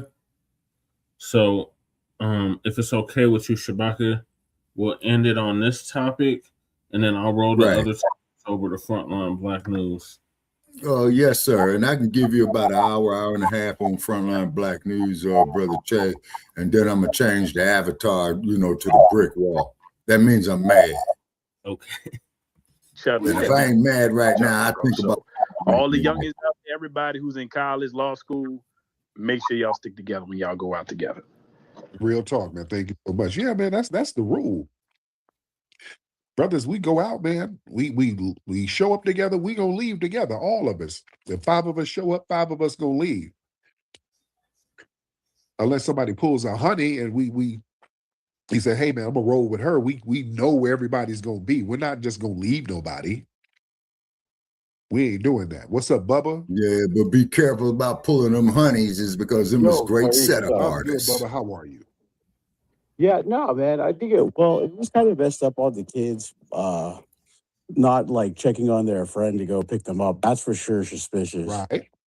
Yeah, but however, it's like, dude, people disappear all the time, like especially in boating. You know what I'm saying? Really? Like they were on they were on like this island, like swimming on there. There could have been a number of reasons, like why he would probably just drowned, man. I mean, that's probably what happened. Really? No, Yeah. no, I mean, look, no. do you He remember? didn't Do you just remember in drown. 2009, at the same time of the Johan van der Sloot, right? Those guys, the NFL team, their boat capsized, and like all those NFL stars disappeared. And like, what do you call it? This stuff happens like all the time. So I'm not saying that like this is not racially motivated. You don't know that for sure. I mean, dude, how come every time so many cases where black people go out by themselves with white people, they don't come back? Why is that? Name them. Shit. I named them earlier. The Peter guy in Pennsylvania. Yeah, what happened to them? Yeah, he went hunting with his white friends and they shot him. Then another case in Cummings, Georgia, a black woman went over to a sleepover. Yeah. And then what happened? They said she fell out of a window. That don't make no sense. Yeah. Yeah. And then, dude, the black people disappear all the time. It all disappears. Yeah. I don't see how white people do shit to black people all the time too, don't they? Historically, right? What's that? And no, weird shit to black people all the time too, right? Well, see, that's why we did a story on the Atlanta child murders a couple of weeks back, brother. This is Check. like desperate. I mean, like desperate. Yeah, I mean, like, what do you call it? You're trying to make this into like a big thing, and I see it on Twitter trying to make it a big thing. So, like, and if you don't stop, because if it were a group of black people and a white boy ended up dead and the black dudes came back talking about, yeah, we left him, but what happened to him? Y'all would be running around here screaming for RICO charges to be on everybody. So stop it, sir. No, dude. Are you telling me how many times? No, that, Tariq got a point on that for damn sure. That like you can only name that Johan van der Sloot, and that's because they was under investigation already too, like multiple. And he unalived another woman, right? Yeah, he did it. He did that for multiple women. That's why the search was so like active, dude. Like, I mean, it all depends on like your high profile and whether or not your case. Like, I don't believe this. Like, this is this is what we're talking about right here. Boy, they get to explain it. The splaining is real. This is how they get on code with each other, ladies and gentlemen. Listen to this guy right here. This is why you don't take your ass over there by yourself. Because you guys are paranoid Negro time, dude. Just doing explaining. Paranoid Negroes. You try. This is what it is. Like you should handle the sundown. How many sundown towns are there? Well, there's a lot still. Black people, dude. The white supremacy is heinous in these sundown towns, right? Name them. Name the sundown towns? Littleton. Yeah, I mean, name them. How many sundown towns? How many how many people did they have been lynched in the last 40 years? Name them. Trayvon Martin was lynched.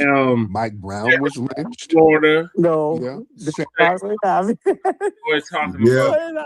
Yeah. You get just because you ain't hanging somebody California in public. Yeah. Trayvon Martin lynched as he attacked George Zimmerman. Stop with that attack George Zimmerman shit. That was a lynching. That's why y'all white supremacists supported him. Yeah. Yo. Lynchings still go on. Yeah, you damn right about that, Tariq. You don't stop. All right. George Zimmerman. This is why, ladies and gentlemen, you don't go nowhere with these people. That right there is why you don't go nowhere with them. Yep. They get on that white supremacist code, ladies and gentlemen. They get on code. Let's get Josh in the building. Josh, hop on in, Josh. And y'all retweet this. Hey, what's going on, brother Tariq, man?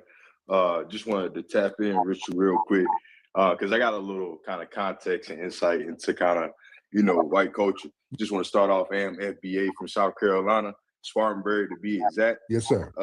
On that. And when I see a lot of people talk about South Carolina, you got to ask these people what city they from. Oh, yeah. Because they be lying. So, but just to say this, so I went to the University of South Carolina. I did pledge a white fraternity because I watched Animal House and stuff growing up. So I was trying to really just turn up, to be honest, and party and do all that. I thought it was going to be like that. So a lot of my close friends is white. And all that, the part about the story with him, saying they thought he caught another ride, that don't even make sense right there, man. Like, I done been out with a lot of white people a lot of times, you know, they don't operate like that when that's really your boys. Like, they gonna make sure you get home, they gonna call an Uber for you, all that, bro. They're not just gonna say, oh, we thought he took another ride somewhere. It don't never go like that. So that's the main part of the story that's not really adding up to me. Oh yeah. Yeah, it's fishy as hell. Let's get in here. Yo, good, Tariq, my boy. How you doing? I'm good, How are you, sir? What's going on with the failed Black American community? Failed how? I mean, your whole existence is because of white people. So okay, are you man, get rid of that motherfucking machine, man. I would have put my foot his ass off of there quickly. Yeah, don't even waste your mad energy and jealous arguing with that because you trick. failed Tether. I mean, damn. What do you have that I need to be jealous of? Running water and toilets. But I'm here in America, though. Exactly. You're welcome. You have someone under us, right? That's because of the Jews, my boy. Yeah, you can sit there and talk about Jews and all that. Trolling is your way of coping. Hell. So wait, so you think I'm here in this country because of you and your people? You're in your failed homeland. But I'm here because of the opportunity. There's opportunity here. Because of us. There's opportunity in your homeland, but they don't let you have it. The British whoop your ass, right? Brother, I hate to break it to you, but you provide no opportunities for anyone in this country. How come you couldn't do it in your own homeland? There's white people there. The British, they were whooping your ass. There's no infrastructure there to run businesses. Right. All they do is extract your damn resources and leave you struggling and hungry. So yeah. Exactly. That's why I have every right to come here. Well, you have a right to come here because of us, sir. Sure, but if there's no opportunities when I come here, what's the point of coming here? Sir, the fact that you can wipe your ass with toilet paper is an opportunity. It's better than your damn homeland. That doesn't make any sense, bro. There's money over here. It does. Because, yeah, if it weren't for us, you'd be somewhere riding a camel, eating some injera, riding a goddamn pirate boat. Again. Huh, Michael? It sounds like a Jewish man who's on Tariq's show, right? He's a damn tether. That's a straight up tether. Oh my god, I can't believe I can't think he was like doing his voice. Sorry. Yeah, he a straight up tether. I forgot where that fool from. He's from somewhere in Cuba, but he's a goddamn tether. He fled his homeland and sitting up here talking shit in the United States. Yes. I'm sure you met a lot of like Jewish institutions, nor do you run any businesses to help create opportunities. So therefore, I'm here because of the white man. No, you're not. Yeah, you're not. Yeah, we run businesses. Shout out to Johnson, my brother Johnson, 99 years old, the Johnson Company. Blacc that's George Foundation of Black America, who just passed away. We got icons. He's the one that run businesses. We do what we do. I remember him very well. Oh yeah, he passed away. Damn, Shabaka, wish you would have told me. I would have put it on the top. Yeah, I know. I just thought about it, man, because I read it earlier today, man. I should see, man. What I'm going to start doing, brother Checcs, I'm going to have to start writing down, for upcoming topics. You know what I'm saying? Because we got to have our shit professional as possible. You know what I'm saying? What? And the reason being, man, there might be somebody out there, man, that might want to help us, man, but we got to make sure our shit is absolutely correct.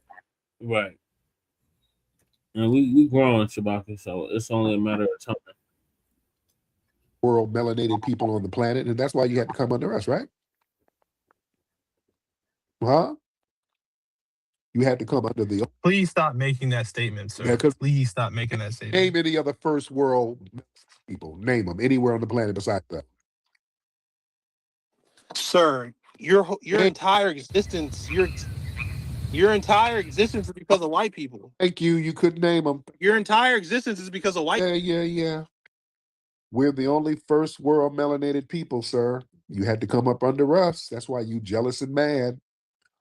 You being jealous and mad won't change that fact, sir. Hayes. What's up, Hayes? Brother Hayes? Hey, Brother Tariq. How you doing? I'm good, sir. How are you, Hayes? Doing all right. Hey, I just wanted to let you know, you remember 3 years ago that Asian guy shot that 5-year-old who's now 8 years old? In Detroit, right?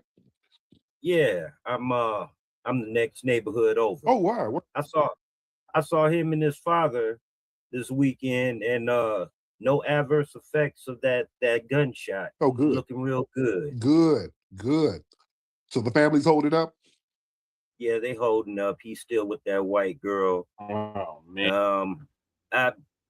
I'm not even gonna go in on the father and stuff. This is not the time or place. I just wanted to bring that to you, that I saw that young man this weekend. So the Asian guy, what happened to him? Man, not enough. Mm-hmm.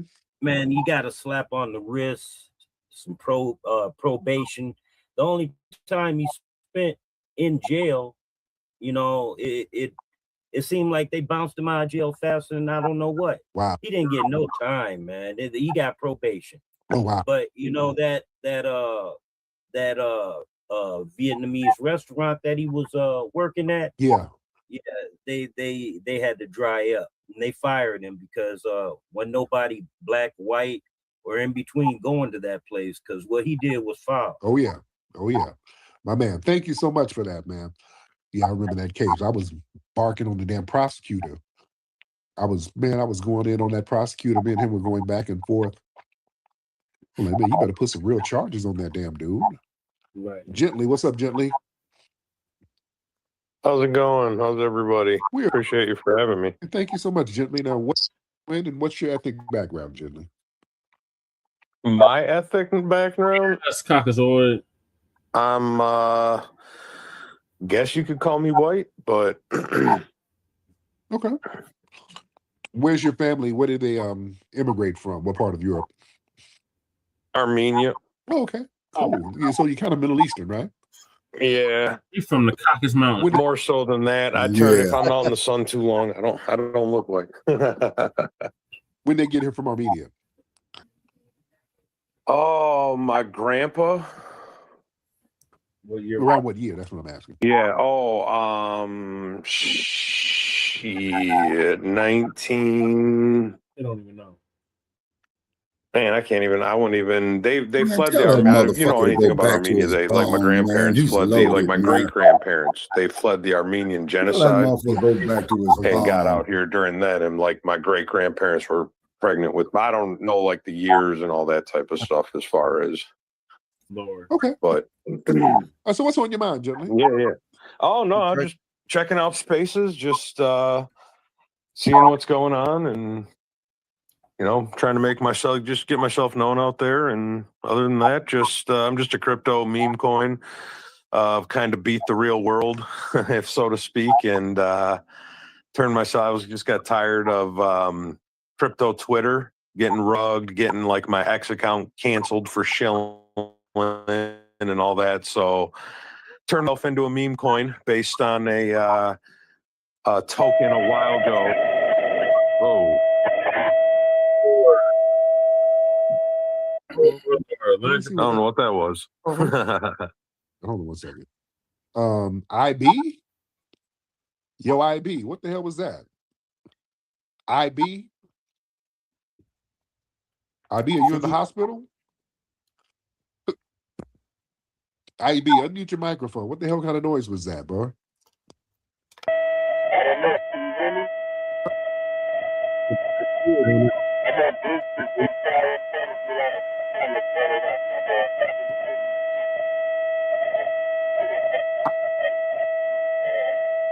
Oh, that damn janky. How? It's 2026, man. How is a phone that janky? This nigga has a CB. This nigga is a trucker. I ain't never heard a phone that damn janky. Chris. Hey, how you doing? Hey, what's up? Can you hear me? I can hear you. What's up, Chris? Hey, how you doing, Tariq? So I'm gonna try to be brief. I'm a first-time caller, but I've been listening for a while. But I wanted to speak on the Nolan Wales case because I just felt like there's a lot of similarities to something that happened to my cousin a long time ago. I'm 30 now, but I was probably like 12, 13 when this happened to my cousin. But a similar situation where my cousin was out on the lake and he had some white friends, and being from Colony, Alabama, it's a small little town, a black town, historically black town in Coleman County. And so most of us had to go to the schools and like out of town pretty much to the white schools. But however, once my cousin was out on the lake with his white friends or whatever, they went out on stuff late. Similar situation where he was out in the shallow part because I don't think he really could swim that well. And then they get him out in the deeper parts of the water. You know, he had a life vest on and everything like that, but pretty much, long story short, he ended up drowning and passing away. Wow. Yeah, and I remember when my cousins came and told me that story, you know, of him passing away after it happened. It didn't sit right with me. You know, I was learning about you know, Black history at the time. While I was in school and things like that. So a lot of things didn't sit right with the case, you know, with him drowning like that. So I found a lot of similarities with the Nolan Wells in this case because it's just it didn't feel right, you know. And my problem is, you know, being around with like white people majority of my life, being from Colony, Alabama, and growing up around, you know, white people. It's like you get around them for too long, man, and like you get to trusting them and getting like you get to like, you know, you get vulnerable around them. You think you could trust them, yeah, and then something happened, and then they don't really have you back like that. You know what I'm saying? So me knowing that, growing up, I always had my, you know, I always kept my eye on them. You know what I'm saying? Never been too open with them, even though I got white friends and things like that. People I don't really speak to that often anymore, but you know, you can never be too careful around people because you just never really know, especially with people like, you know, just with white folks in general, man. But that's all I wanted to say, man. I ain't want to speak too long. Thank you so much, brother. I appreciate you. Yosef Ahmed. I don't blame you. Yes, I have a hatred for both sides. You look like him. You just wanted to say that? All right, Yosef. So Yosef is looking for somebody's DM to slide up in. Right? He's trying to get that green card. He says that TPS, he grinding for it's not going to be the end of the game for him. He said he has a plan B. Lord. He said slide in the DM so he can work his way back into the country. All right. Electric root work.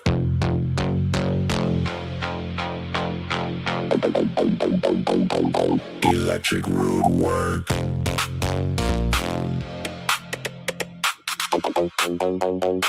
Electric root work.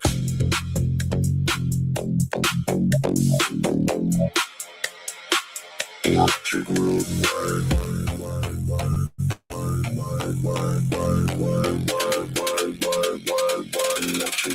work.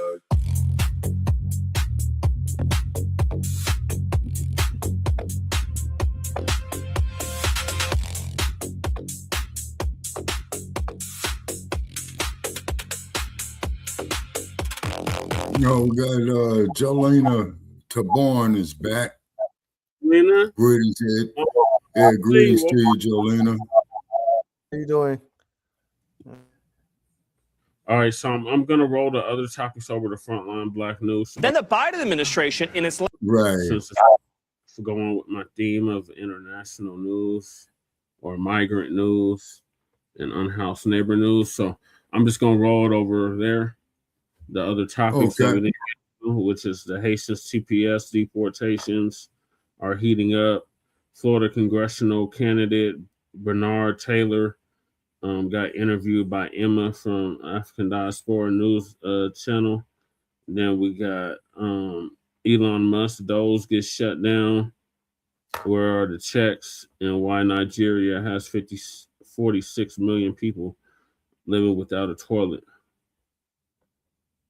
So those topics will be added to Frontline Black News, which will be directly after this. Give me about an hour to get that started. All right.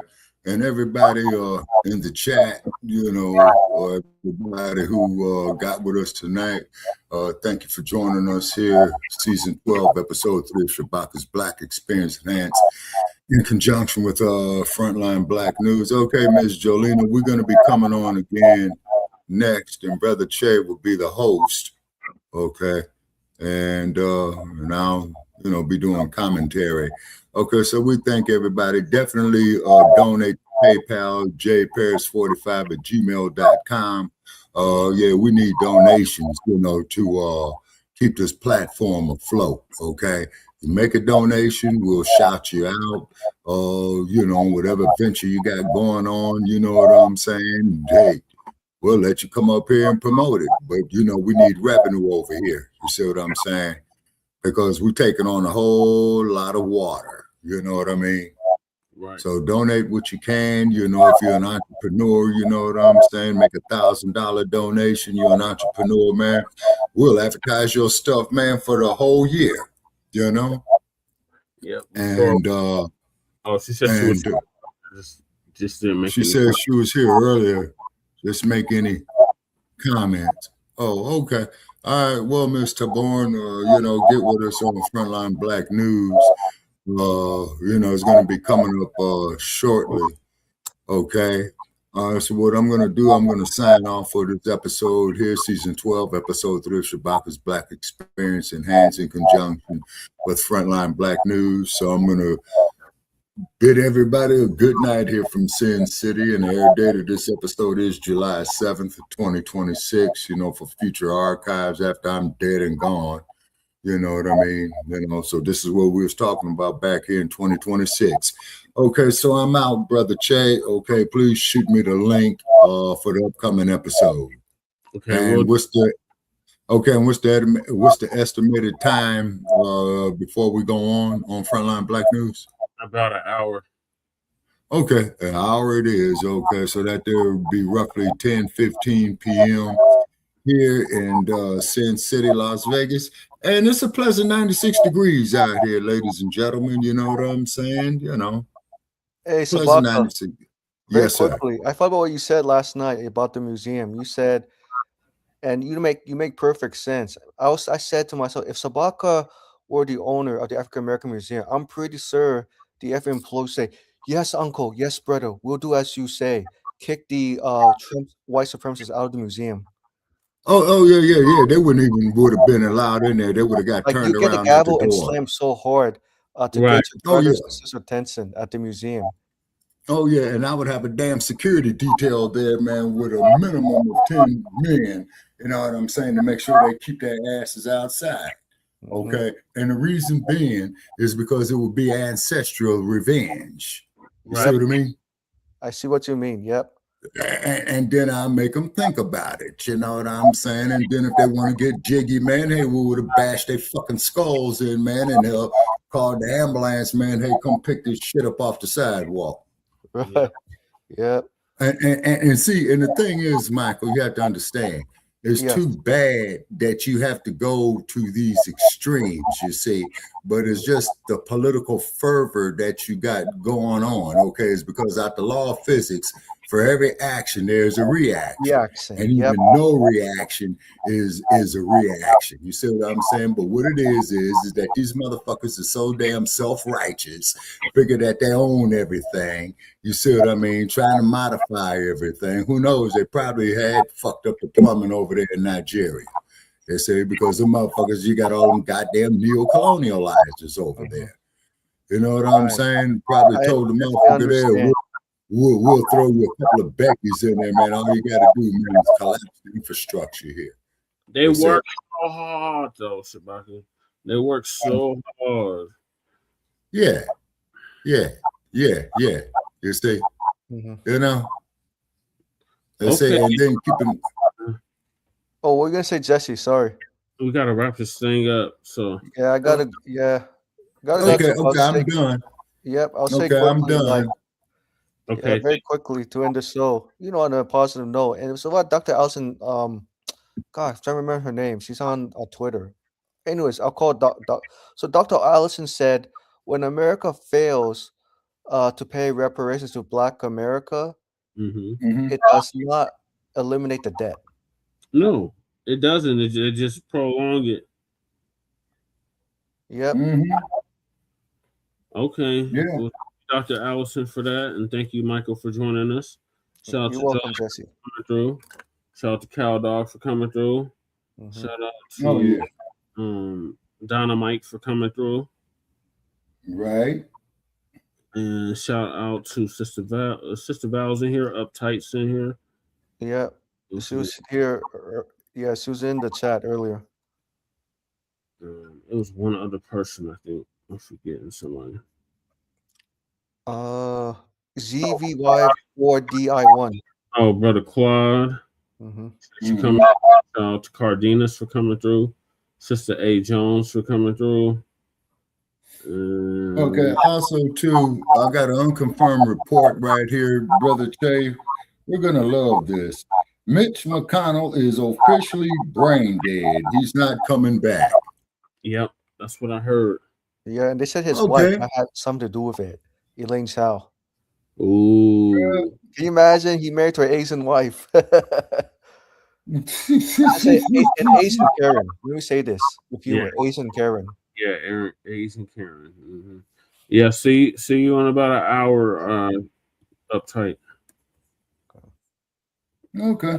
Right. All righty, and please get with us. Okay, Uptight. It's always a pleasure with you, sir. You know what I'm saying? Okay, ladies and gentlemen, this here concludes Shabaka's Black Experience Enhanced, Season 12, Episode 3. Air date of this episode is July 7th, 2026. So all of you guys there in 2086, 2096, when I'm dead and gone, at least I try to do something right. Okay, man. Yeah, Uptight. Yeah, they just said the motherfucker's brain dead, man. You know what I'm saying? Yeah. Okay. So let him go up there with what's that? Strom Thurmond, George Wallace, and all them other nasty ass motherfuckers. You know. Okay, but anyway, I'm out. Okay, let me check the comments in the private chat. Okay, Michael. Okay. All right, Brother Che. Okay. You hit me up and call me, man. You know what I'm saying? In case my old ass falls asleep. All right. Okay. All right. We're out. Close Okay. 12, episode 3 of Shabaka's Black Experience Enhanced Conjunction with the Frontline Black News. Join us in about an hour for Frontline Black News. We'll see y'all then. Peace. Always.